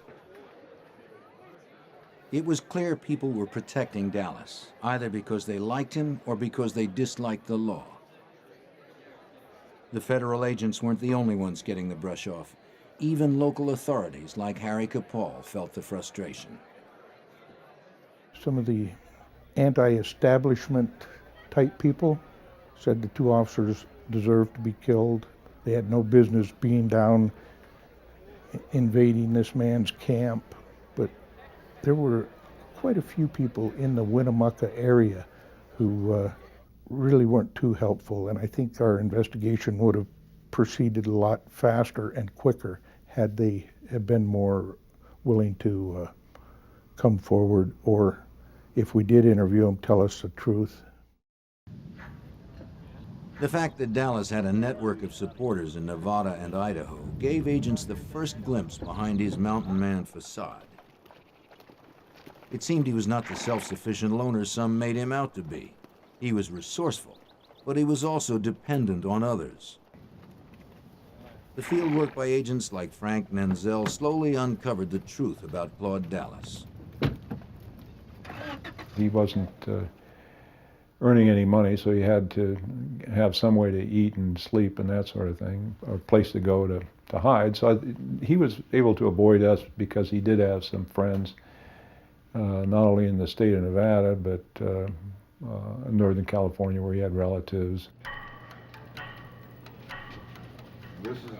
As investigators learned how Dallas operated, they figured out how to bring him out of hiding. They'd make the reclusive backwoodsman the best recognized man in the West, so he'd have to come home to hide.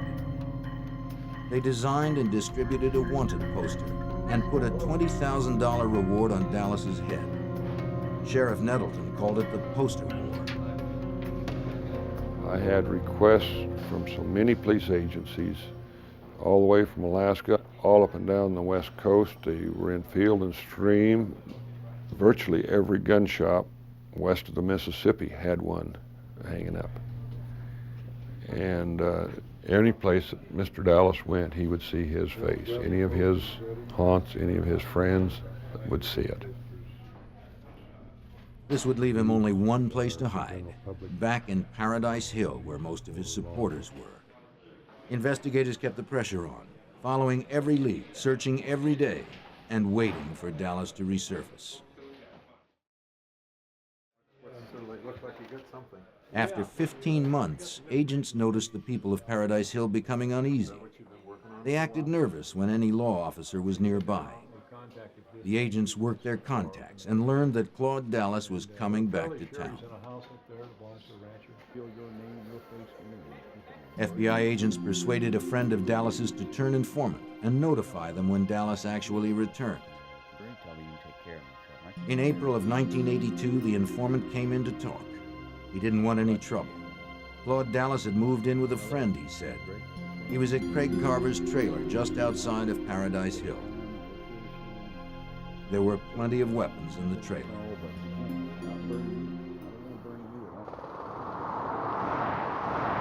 Within 12 hours, the arrest team had assembled and was ready to raid Carver's trailer.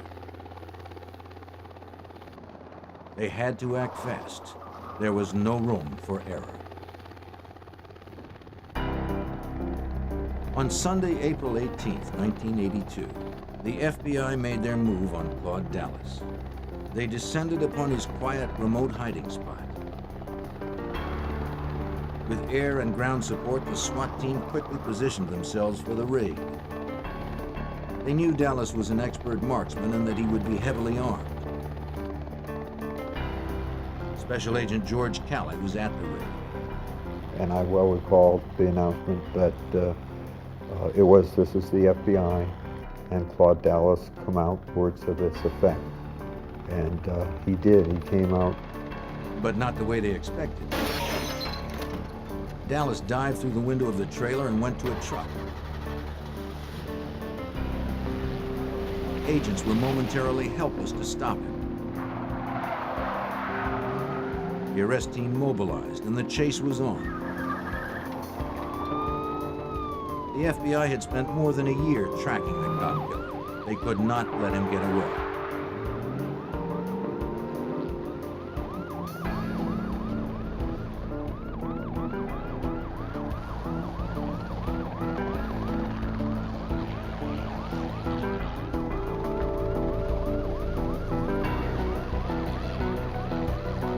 Cruisers and the helicopter stayed on his tail despite the danger.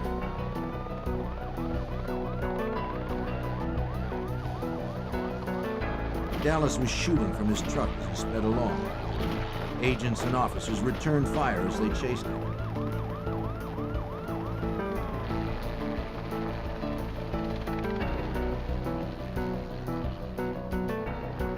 He seemed unstoppable, even bulletproof.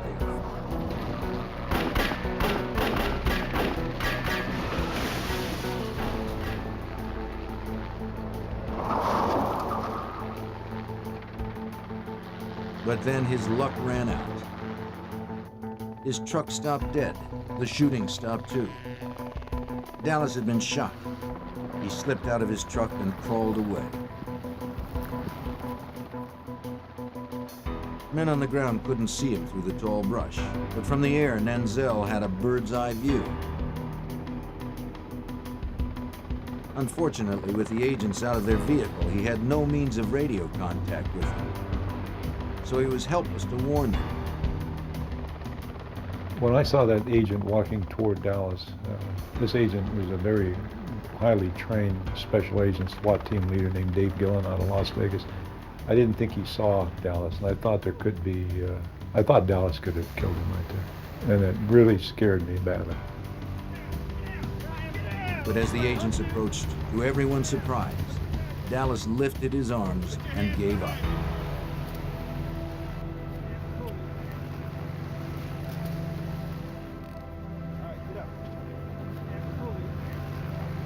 He was transported to a nearby hospital for treatment. The FBI had their man. Frank Nanzel breathed a sigh of relief. Dallas told us he could have killed the agent that was walking toward him. And I said, thanks for not killing him. With Claude Dallas secure behind bars, prosecutors began to build their case against him. This morning, investigators went through Dallas's belongings looking for evidence to help in prosecuting him. Items searched included traps, pelt stretch boards, clothing, and 8 guns. I believe there is a possibility that we could have the homicide weapon, but we don't know. How many weapons are you looking for? We're looking for one particular weapon. But you're specifically looking for the gun that Claude used to shoot? We're hoping it might be in this bunch. At the Idaho State Forensics Lab, examiners tested the weapons confiscated from Dallas's trailer. They hoped to find the guns used to execute the wardens. But the tests were inconclusive. Prosecutors would have to rely on other forensic evidence and the testimony of Jim Stevens to earn a conviction. When Claude Dallas was released from the hospital, he was booked at the Humboldt County Sheriff's Office, then flown back to Winnemucca, Nevada. When they had Dallas in custody and got back to the airport in Winnemucca, it was just a feeling of relief. Hey, it's over with. Now let's get him tried. Authorities were taking no chances. security at the Owyhee County Courthouse was bolstered for Dallas's arrival. From the first day of the trial, the courthouse was jammed with spectators, split into pro and anti-Dallas camps. His most vocal advocates were the so-called Dallas cheerleaders. During the trial, there was a group, mostly ladies, that were openly antagonistic towards any law enforcement, that thought Mr. Dallas was cute and being railroaded. Didn't mind telling anybody that we had no business prosecuting him. The prosecution expected an easy conviction on first-degree murder charges. They had a witness to the crime, forensic evidence, and a defendant who eluded capture for over a year. But it wouldn't be easy. Whether it was the strong defense or Dallas's charisma, after 7 days of deliberation, the jury reached a shocking verdict. Instead of the maximum charge of first-degree murder, they found Claude Dallas guilty of 2 lesser charges of voluntary manslaughter. If the jury was beguiled by Dallas, the judge was not. He gave Dallas the maximum sentences he could, a total of 30 years. During the trial, Dallas finally gave up the location of Bill Pogue's body. This provided some relief to the people who had searched the wilderness for months. Still, many felt justice had not been done. We were shocked that Dallas got away with this, because he had cold-bloodedly murdered 2 very fine Idaho officers, and not only murdered them, but shot them in the back of the head like they were just animals that he caught in a trap. And I thought that it was the worst decision. There was no justice. I felt bad for law enforcement, but I really felt bad for Pogue and Elm's family. I thought that was just tragic. Bill Pogue's body was recovered from a shallow grave about 15 miles southwest of Paradise Hill, Nevada. And Claude Dallas began serving his time at the Idaho State Penitentiary. But the ordeal was not over. After 3 years in captivity, on Easter Sunday, 1986, he once again became a fugitive.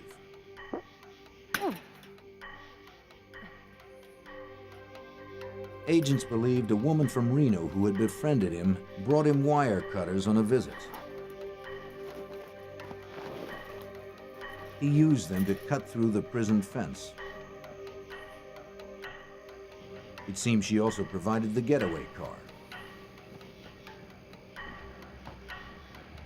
Dallas was now an escaped killer, and the manhunt team responded with full force. The FBI placed him on their list of 10 most wanted fugitives at the request of Special Agent George Calley.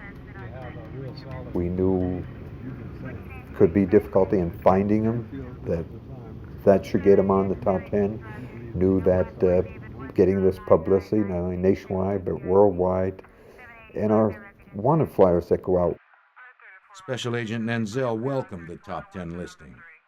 You have the backing of the entire FBI, more so than you would in just a regular case. I mean, we have all the equipment, helicopters, planes, technical advice, laboratory, SWAT teams, people that are able to do all kinds of things will help you on a solid lead on an FBI top 10 fugitive case. The media also turned more attention to the case, generating more leads. The search was off to a strong start. Hopes were high when agents quickly located the car allegedly used in the escape. Forensics examiners processed it for prints. It may lead them to the escapee. But he had left no trace of himself. A few months after Dallas's escape, agents had a hot tip on his whereabouts. He was hiding in the small mining town of Eureka, Nevada. Under cover of darkness, Vegas and Reno SWAT teams arrived for the raid.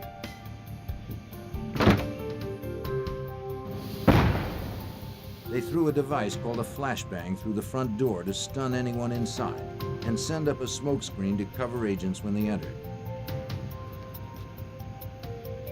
Would the fugitive Claude Dallas finally be brought to justice?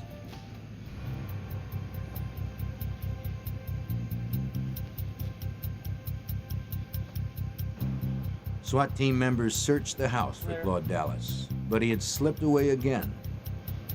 Maybe the agents had been in the small town too long and word had gotten out. In any case, Dallas was gone. It would be several more months before agents got their best break, almost a year after his escape from prison. They had been following another of his friends, Danny Martinez, who lived in the ranching community of Riverside, California. Martinez had a friend who looked a lot like Dallas, and he talked the friend into giving Dallas his ID. The friend was uncomfortable with the arrangement. He called the FBI and agreed to help them. Meanwhile, Dallas fled to Mexico using the ID. He cut his hair, shaved his beard, and got a nose job. He had a new look, but he hadn't changed his pattern. As before, he returned to where his friends were, as agents predicted.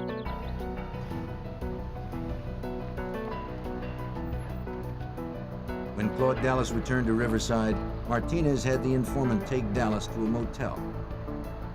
The friend quickly alerted the FBI. Knowing Dallas was inside, a SWAT team assembled at the convenience store across from the motel.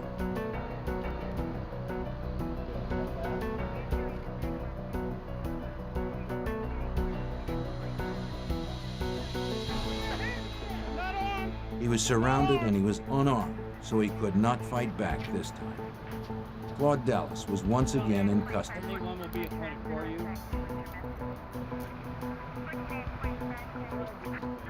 He was transported back to Idaho to stand trial. The charge was escaping from a state penitentiary. It seemed certain he would be found guilty. But again, he worked his magic on the witness stand. He claimed prison officials had concocted an elaborate scheme to kill him because they saw him as a cop killer. Amazingly, the jury bought his story, baffling agents like Frank Nanzel. Dallas was acquitted from escape, which totally astounded every FBI agent I ever knew that worked on this case, or any agent that ever heard about this case.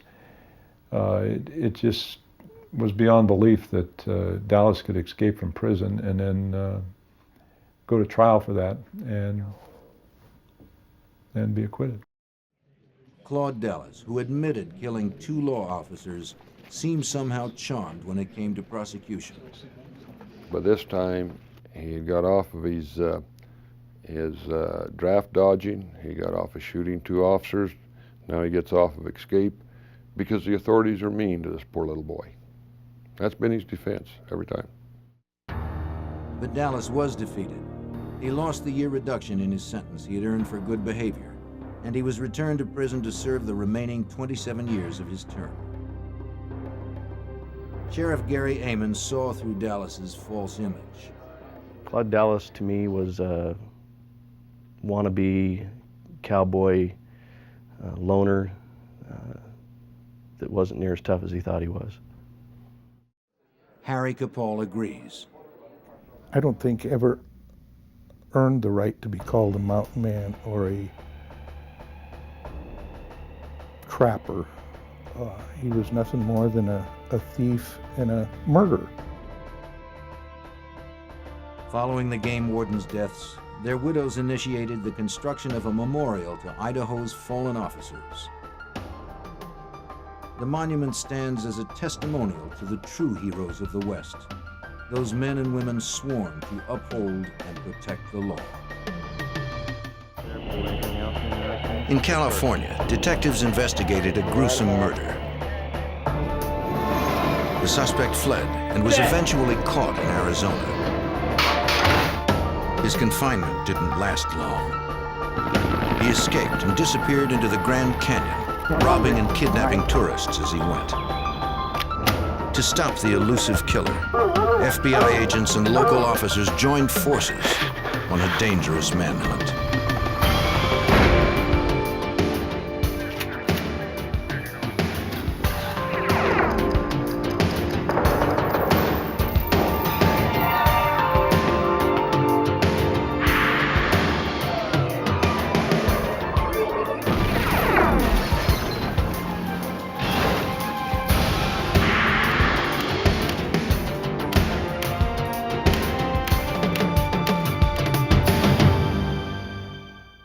killer was on the loose in one of America's most popular tourist destinations.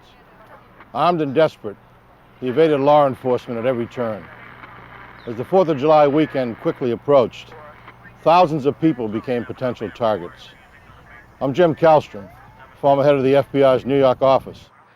Agents would use any means necessary to track a killer before he could strike again.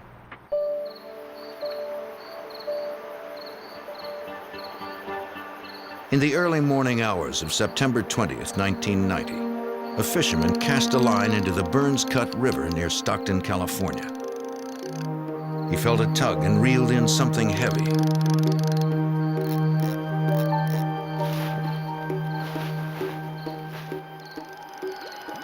It was a large plastic bag.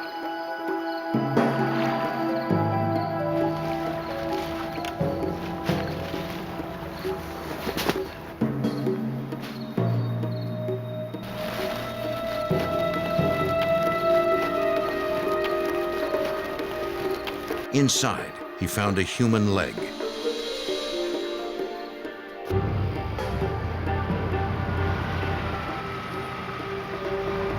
The fisherman called the San Joaquin County Sheriff's Office. Find anything else out there? Deputies responded to the scene immediately. They confirmed the report of human remains and could find no clue as to the victim's identity. The deputies called in Homicide Detective Sergeant Armando Mayoya, who would run the investigation. The search of the river for any other items of evidence and body parts continued through the night and then into the next morning. We were able to get a boat unit out to the river along with a search of the banks by detectives. By first light, the deputies were dragging the river.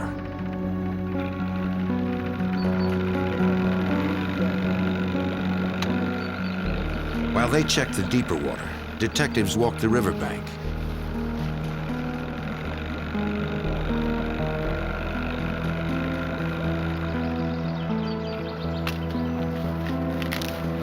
It wasn't long before they discovered another plastic bag.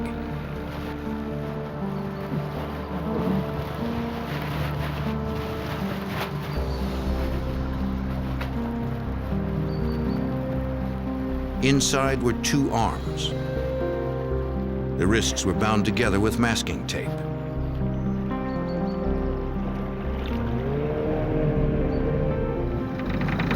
Hold it.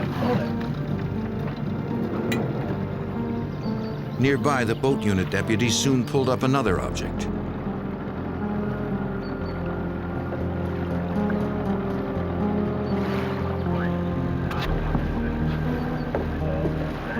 It was a human torso wrapped in a sheet.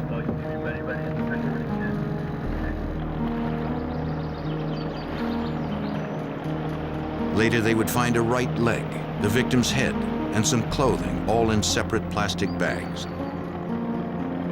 74. After several hours of searching, investigators had recovered an entire male body. They didn't know who the man was. It was a pretty brutal murder case, and for someone to take the time to dismember a person and to transport that person in different bags and dispose of the body without caring, it's very callous and cold. At the morgue, a coroner examined the remains. He determined that the victim had been dismembered with a serrated knife. It would take more time to determine the actual cause of death, or if the man was alive when he was dismembered.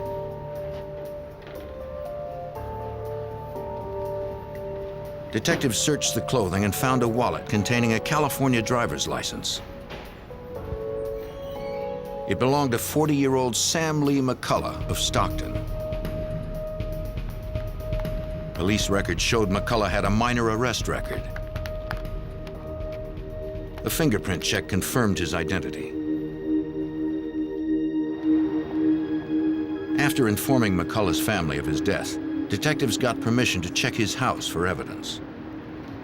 Once the victim was identified and we had a name and a location where he lived, we responded to the victim's address. He lived in the 5200 block of East Mariposa Road in South Stockton. They arranged to meet Sam McCullough's girlfriend at his home. Someone is missing? She had reported McCullough missing earlier that day. Since he hadn't called her in several days, she checked McCullough's house and saw that the place was in disarray. Many items were missing, including his white Jeep Cherokee. Also missing were 2 shotguns, a revolver, and a 9mm semi-automatic pistol.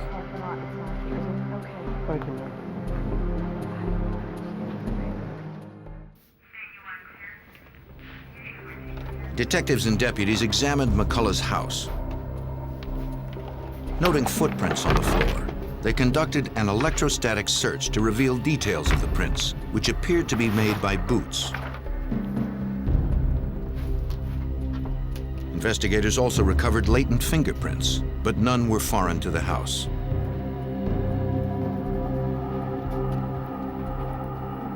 If the murder occurred in the house, the killer had removed any obvious evidence.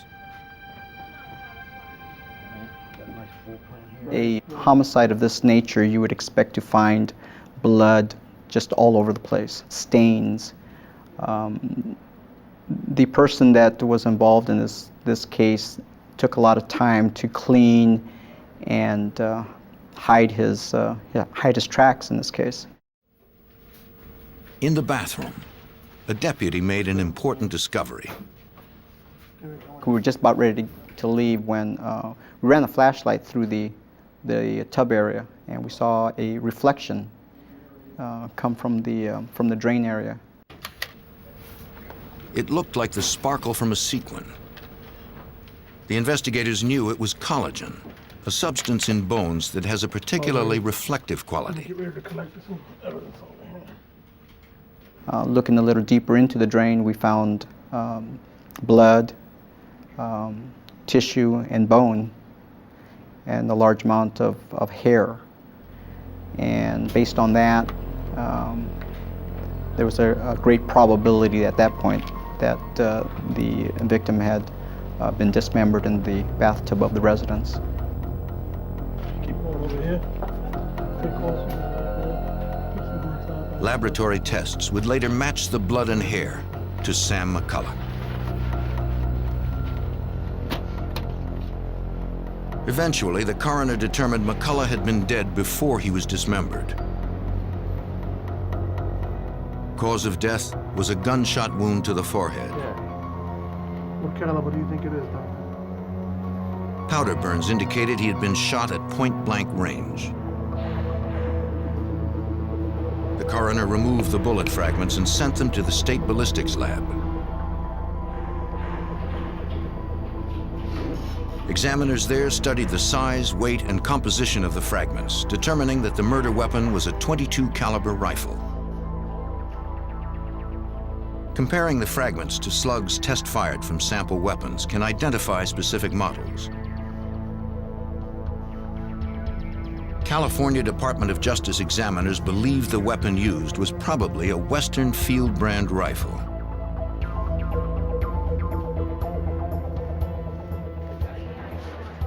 Detectives found documents listing the serial numbers of McCullough's Jeep and his guns. They entered the numbers into the National Crime Information Center. The NCIC is a nationwide database used by law enforcement agencies to track criminals, missing persons, and stolen property. If the items turned up anywhere, San Joaquin detectives would be notified.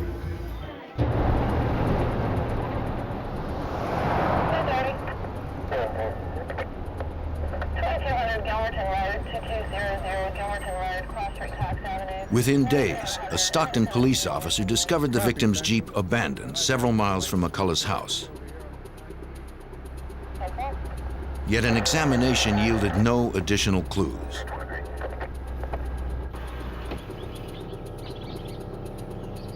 Investigators still had no leads on the killer. They canvassed McCullough's neighborhood, hoping to find a witness. No one reported seeing or hearing anything unusual. But one neighbor recalled that McCullough had been robbed 2 years earlier. Police records confirmed the story. In doing a name search, we uncovered a report listing the suspect as being a Stephen Horning. In that case, Stephen had apparently, according to the victim, robbed the victim at gunpoint. It was the first solid lead. Stephen Horning wasn't at his last known address, so detectives tracked down his older brother, who was a campus police officer at a nearby college. He told detectives that Stephen was one of 5 brothers and was especially close to one brother, Danny Ray Horning. Stephen and Danny spent a lot of time together.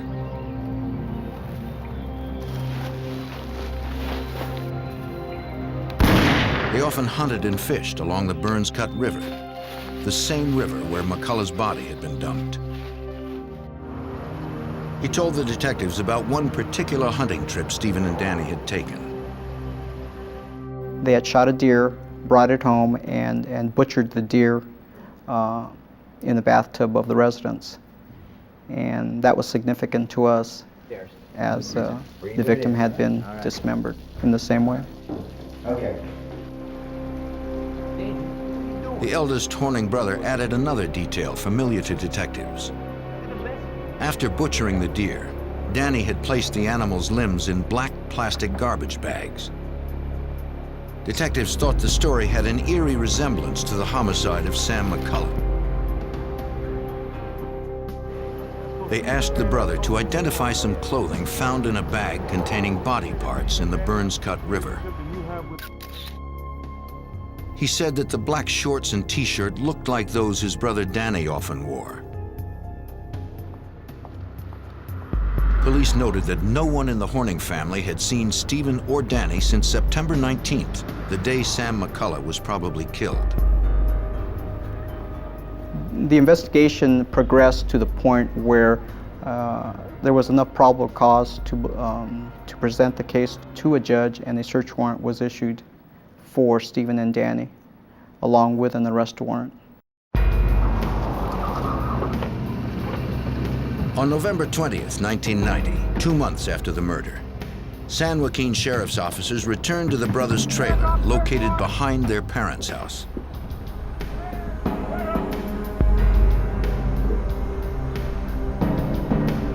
No one was inside, so detectives searched the surrounding area.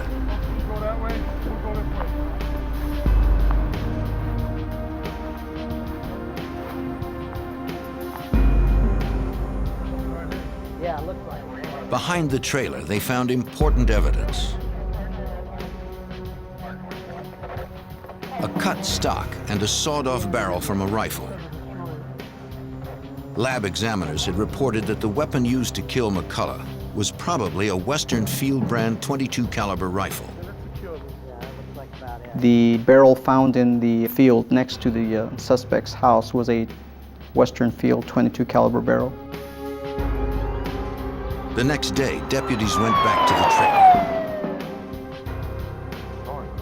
One of the brothers, Stephen Horning, was there.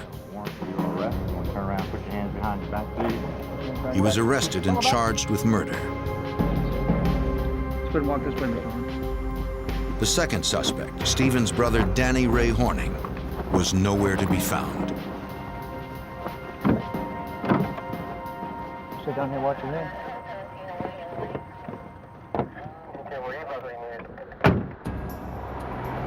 At the San Joaquin, California County Jail in December of 1990, detectives held one suspect in the murder and dismemberment of Sam McCullough.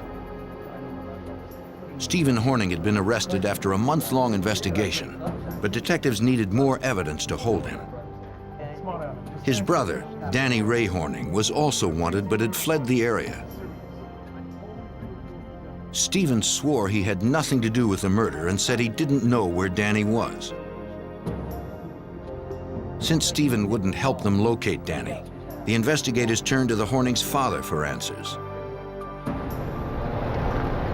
Mr. Horning offered valuable information regarding the possible murder weapon to Detective Sergeant Armando Mayoya. After speaking with the suspect Danny's father, I learned that that Danny had been seen with a sawed-off .22 rifle. Their father said Danny and Stephen had been behind the trailer when Danny shot a dog with the .22. Then Stephen fired at it with a crossbow. Mr. Horning believed his sons had buried the dog in the field behind the trailer. Investigators searched the Hornings' yard. They noticed one area seemed to be covered with freshly dug earth and began to excavate. The dog was found, and a search of the dog by another detective found a bullet in the brain. The bullet was processed at the state ballistics lab. Examiners determined that the dog was killed with a Western Field .22 caliber rifle. The same model had been used to murder Sam McCullough. The technician compared the bullet from the dog to the one that had killed McCullough. The tests indicated it was likely that both bullets were fired from the same weapon. Detectives returned to the county jail and confronted Stephen Horning. They described the damaging ballistics evidence, explaining that the bullet from the dog was consistent with the bullet that killed Sam McCullough, and that his brother Danny had been seen with a Western Field .22. Realizing the case against them was strong, Stephen decided to cooperate.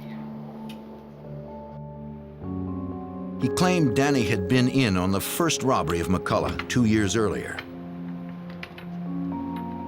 Danny had vowed to kill McCullough for pressing charges, but then he went to prison for child molestation. When he got out a few months before McCullough's death, Danny had mentioned going back to rob McCullough again. Since no physical evidence implicated Stephen in Sam McCullough's death, investigators dropped the murder charge against him. They needed to find his brother, but Danny Ray Horning had disappeared. For 6 months, Detective Sergeant Armando Mayoya worked the case but found no new leads. Then, on March 22, 1991, he was contacted by authorities in Winslow, Arizona about Horning. Well, I received a phone call from Winslow Police Department, and they informed me that he had been arrested in a bank robbery. That day, Horning had walked into the Valley National Bank in Winslow, more than 800 miles east of Stockton, California. He trained his 9mm pistol on the bank manager while a teller filled a bag with $25,000. When she was in the other room, the teller had tripped a silent alarm.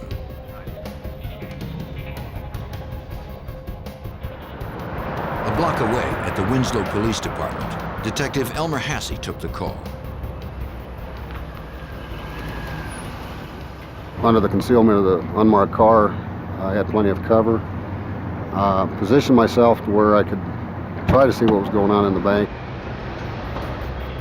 He couldn't see from the vehicle, so he went for a closer look. When the detective checked through the window, he saw a single gunman backing toward the door with a hostage. came through the door, I stuck the gun up to his rib cage and pulled him towards the wall and took the bank bag out of his hand.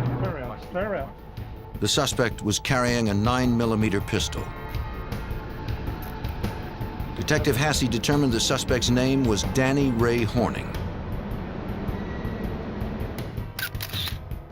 An NCIC check revealed the murder warrant in California. Hasse described the weapon recovered to Detective Mayoya. They informed me that they had in their possession a 9mm semi-automatic pistol. They gave me the serial number, and I confirmed that number as being the weapon that was taken from the victim McCullough's residence.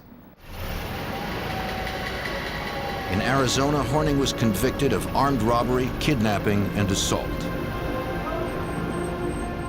At trial, he dared a judge to give him the stiffest sentence possible, vowing to escape within a year. The judge accepted the challenge and gave Horning 4 life sentences. California authorities decided not to extradite Horning, who would serve his time at the Arizona State Prison in Florence.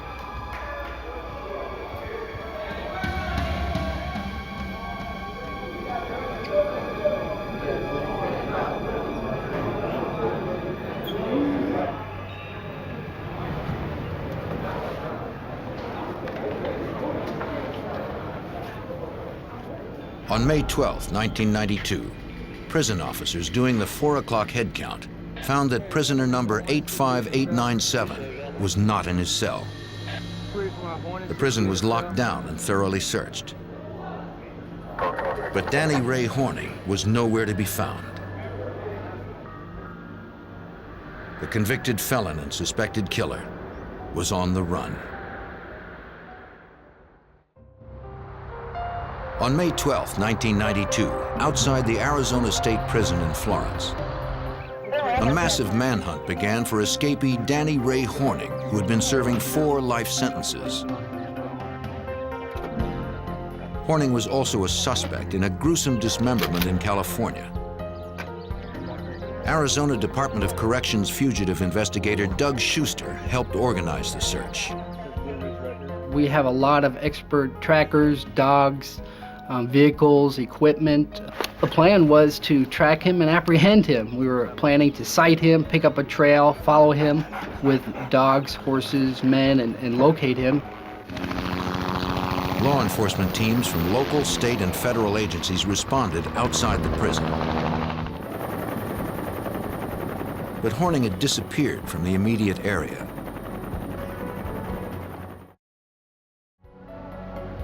While the teams widened their circle, Schuster returned to the prison to try to figure out how the accused killer managed to escape.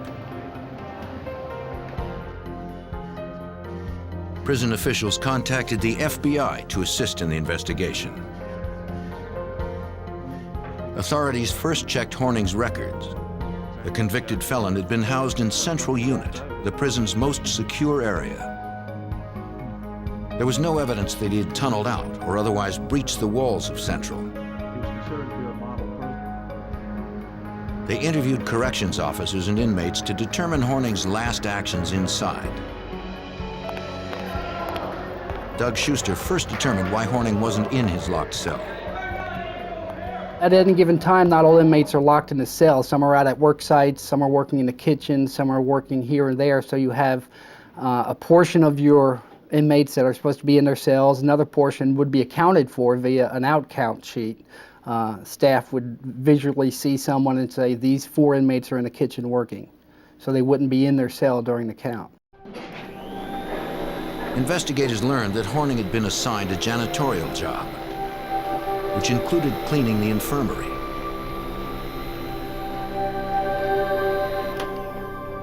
This gave him access to medical uniforms. Well, he was able to obtain the white lab coat from the medical unit located inside the prison here. He was able to get a pair of white pants from the workers in the kitchen. Investigators believed Horning exchanged his prison uniform for the lab coat, white pants, and a forged employee ID. They believed that he simply walked out of the prison and just a few miles into the town of Florence. Investigators looked over Horning's record to try and determine where he might go. One possible destination was California, where Horning had family and connections. The other was Winslow, Arizona, where Horning had vowed to get even with the cops and FBI agents who had sent him to prison.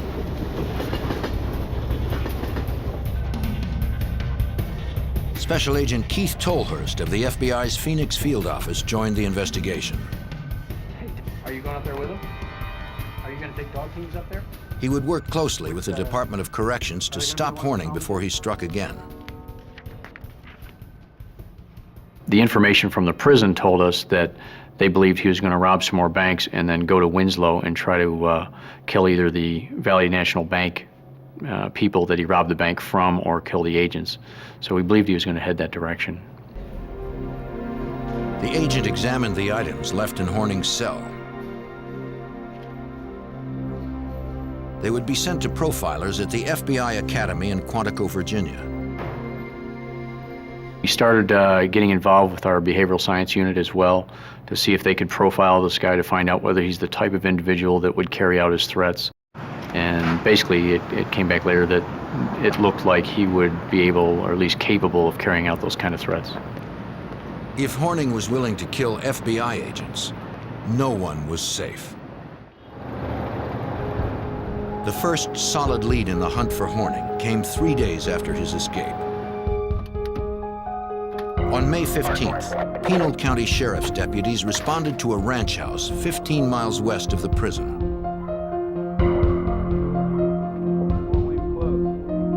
The owner said the house had been burglarized.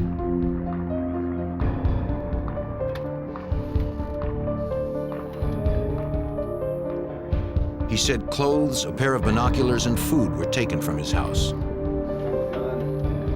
Also missing were several loaded guns.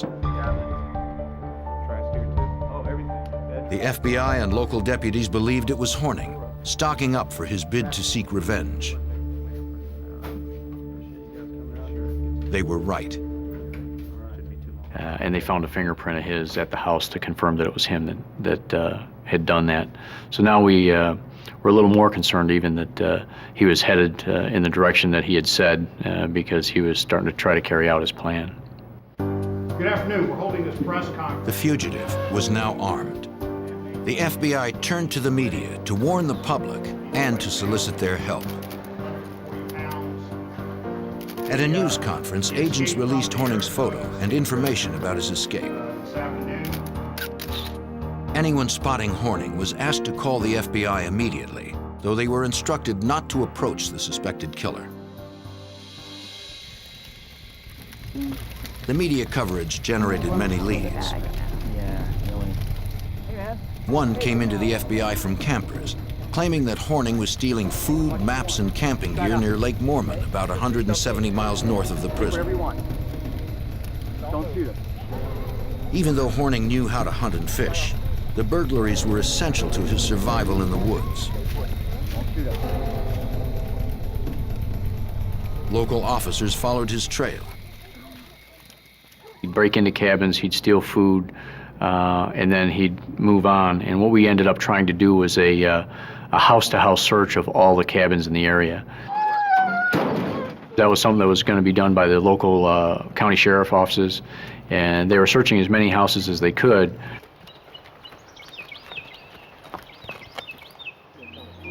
Horning was getting closer to the Grand Canyon National Park. The summer tourist season was beginning, which meant thousands of people would be in danger. They had to find him before anyone got hurt. Based on Horning's trail north, fugitive response teams from the Arizona Department of Corrections and Sheriff's Departments focused their search in Coconino County.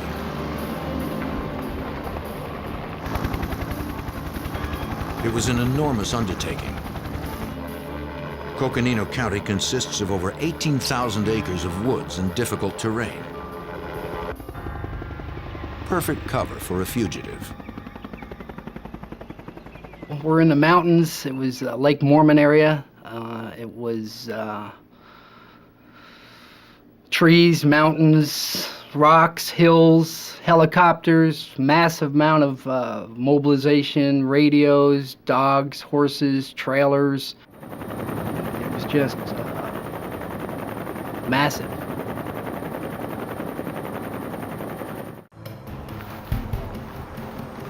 On June 3rd, 1992, a National Forest Service officer was patrolling a campground in Coconino County.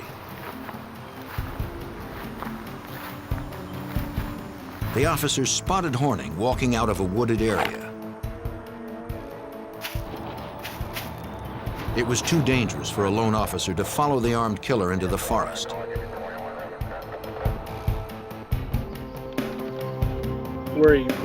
When reinforcements arrived, Danny Ray Horning had disappeared once again. The deadly fugitive was still on the loose. In the summer of 1992, Danny Ray Horning escaped from prison in Florence, Arizona after serving only 9 months of 4 life sentences. The FBI believed the suspected killer was heading north towards Winslow, Arizona, to seek revenge on agents who had locked him away.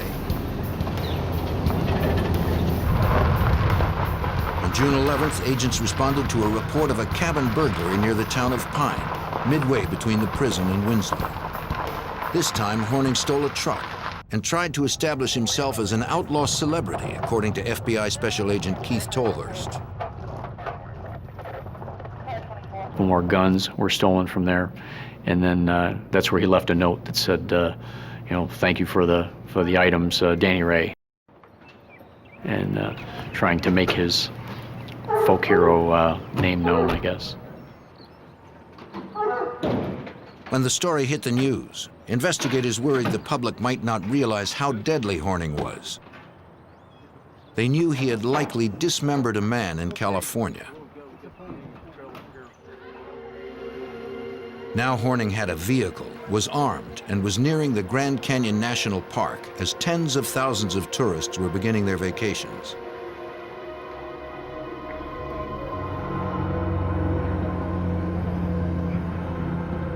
For 10 days, no new sightings came in. With the truck, he might have been hundreds of miles away already.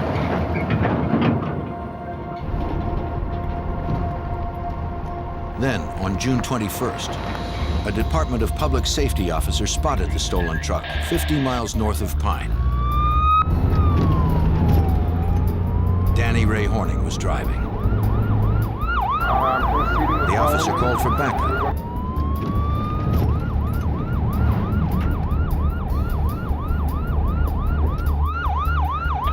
Before other officers could respond, Horning jumped from the truck, then fled on foot into the now familiar cover of the woods. FBI agents responded immediately. In the truck, they found another note signed by Horning. It looks like you left in a hurry and left that. Pine, Arizona is again up in the wooded area in northern Arizona, and it's along the path. If you're going from Florence up to Pine, he's almost to Winslow. So he's getting a lot closer to the area that we were concerned about. And again, we knew he had weapons, we knew he had the vehicle, he got up into that area, and it made us believe even more that he was going to try to carry out his threats. Authorities in Winslow weren't the only ones in danger. The FBI established a field command post inside Grand Canyon National Park, where Horning was a threat to thousands of tourists.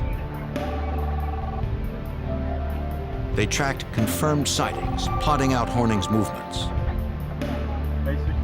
Agents coordinated the response to each sighting and relayed information between the many law enforcement agencies involved.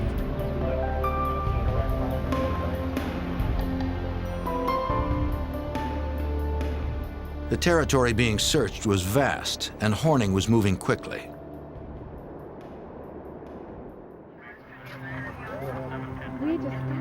On June 23rd, 2 tourists reported to agents that Horning had carjacked them inside the national park.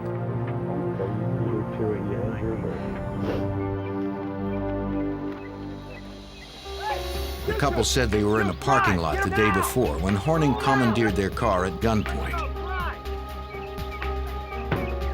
He demanded that they drive him to the canyon's rim.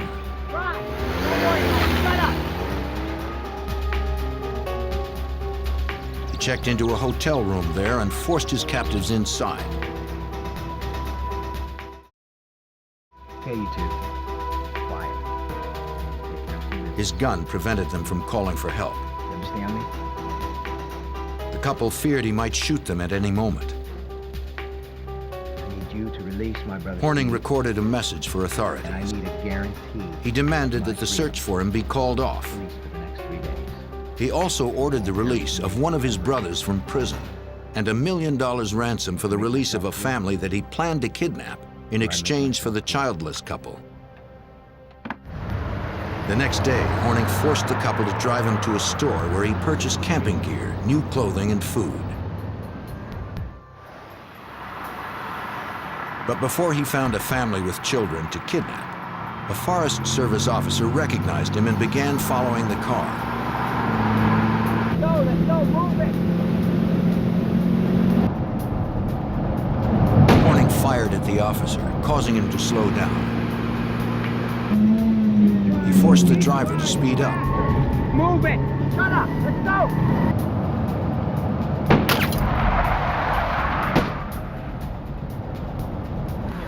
When he had gained some distance, Horning ordered the car stopped.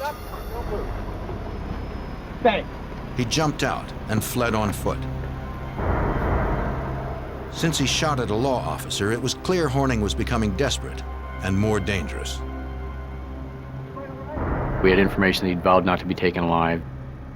He was on this vendetta against the FBI and Valley National Bank, and that he had already been in a shooting with the Forest Service.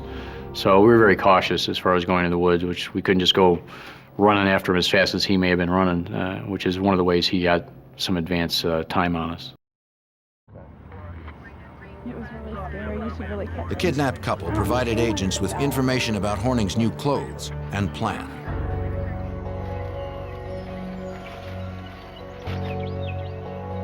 Once again, armed search parties scoured the area where Horning was last seen, but found no trace of him.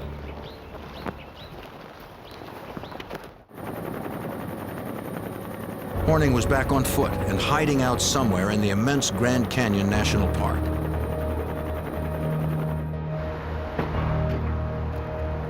He had vowed to kidnap a family with children. Come on, guys. Let's go. To stop him, the FBI brought in their elite hostage rescue team, known as the HRT.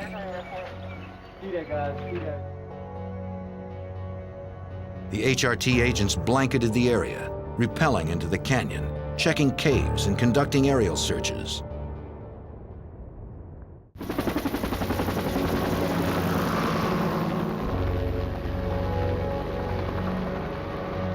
They had to find the suspected killer before he had the chance to kill again.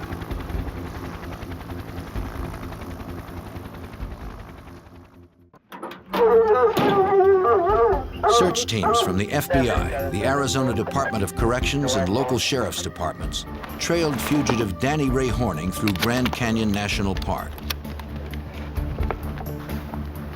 They mobilized dozens of officers, tracking dogs, and helicopters in the effort to find Horning before he kidnapped more hostages.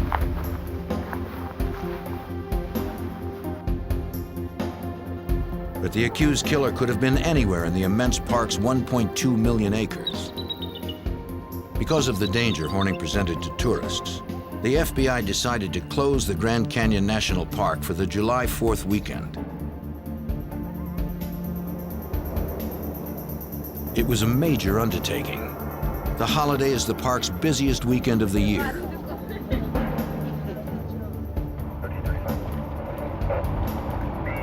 It was also the first time in the park's 73-year history that it had been closed due to a criminal threat. But Horning was dangerous enough to warrant the extreme action, according to FBI Special Agent Keith Tolhurst. He was moving around inside the canyon, and we couldn't control that because there was too many people in the canyon. So we were going to try to start getting everybody through the roadblocks and try to find him. New visitors were turned away, and those already in the park were asked to leave. Police set up roadblocks at entry and exit points around the Grand Canyon. They searched vehicles and informed motorists of Horning. But they didn't stop him in time. On July 4th, 2 British tourists were preparing to leave the park when an armed man approached them. They knew it was Danny Ray Horning, though he no longer looked like the photos in news reports. He was much thinner, had blonde hair, and was clean-shaven. Since the park had been locked down, the women were Horning's only way out.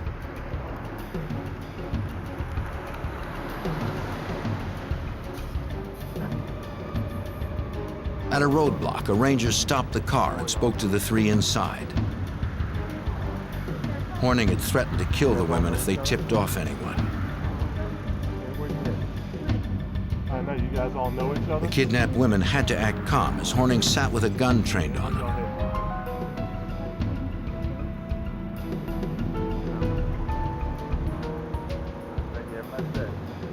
The officer didn't recognize the blonde-haired Horning and let them through.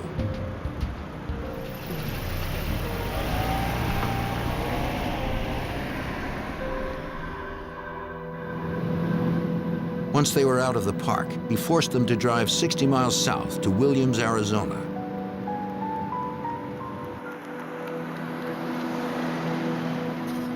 When they were far from the police in the Grand Canyon, Horning ordered them to stop the car.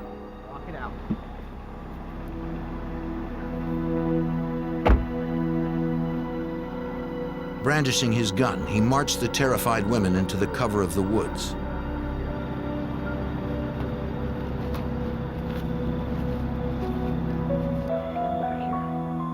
The women believed that Horning was taking them there to execute them.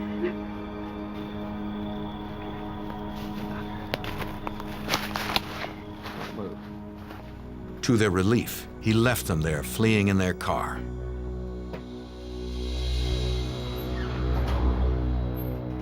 The women managed to free themselves and ran to a store. A clerk there called authorities and was told an officer was nearby. The women were badly shaken but unharmed.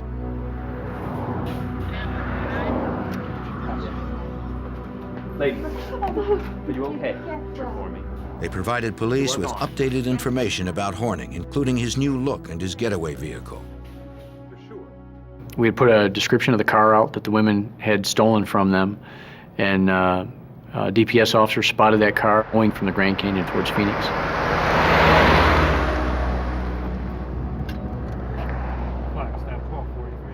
Highway Patrolman Stephen Costello works for the Arizona Department of Safety. When Horning drove past, he began following the armed fugitive.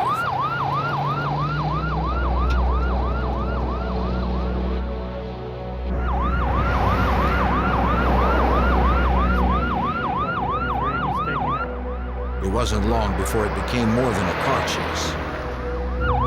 I hear a great big old bang, and I thought it was something wrong with the car. I looked at the gauges, all as well. At that particular time, I realized I'd been shot at, and I notified my dispatcher at that time that I'd been shot at, that I was all right, and I was going to follow him. The gunfire forced the patrolman to keep his distance. He's going to be taking the ramp at... But he knew he couldn't lose Horning. 17. The fugitive tried to make a getaway by turning off near the town of Sedona. He takes the ramp, and I could see that he slammed on the brakes, and he skids in, and he has a A slight accident is what he did. He hits a sign. I shouted out, you know, you better stop. The shot missed. The officer had orders not to follow Horning into the woods.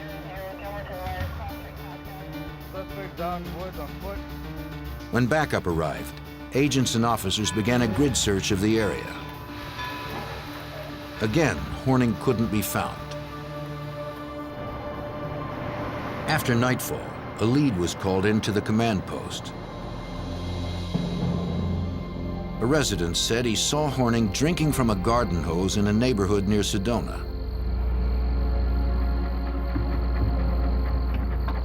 A Border Patrol agent responded to the call. As far as anyone knew, Horning was still armed.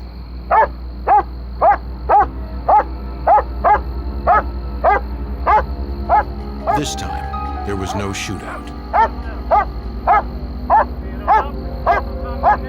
After being relentlessly pursued for 54 days and over hundreds of miles, an exhausted Horning simply gave up.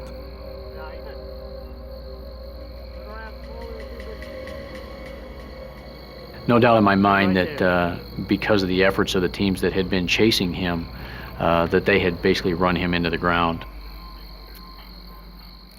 He was laying there, dog-tired with his tongue hanging out, and for a man who still had his weapon on him and vowed not to be taken alive, all he wanted was a glass of water. Danny Ray Horning earned 6 more years for his actions during his violent flight. Mr. Danny Horning? Authorities in California decided to extradite Horning and charge him with the murder of Sam McCullough. His trial began on May 12, 1994.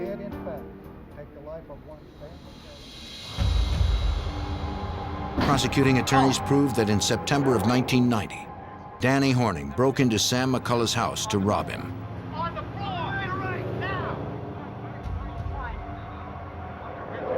Horning was angry that McCullough had pressed charges after an earlier robbery. He bound McCullough, rendering him helpless. Horning was using his sawed-off .22 caliber Western field rifle, the same one witnesses had seen him kill a dog with earlier.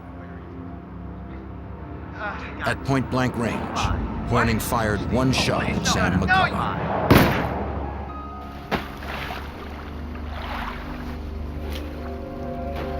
Minute blood spatter, as well as the human tissue found in the drain, indicated Horning had likely dismembered the victim in his tub. Then he dumped the body parts into the Burns Cut River. On July 15, 1994, about 4 years after the death of Sam McCullough, a California jury found Horning guilty of murder. He was sentenced to death. Danny Ray Horning was sent to San Quentin Prison. He remains locked down in the maximum security of death row.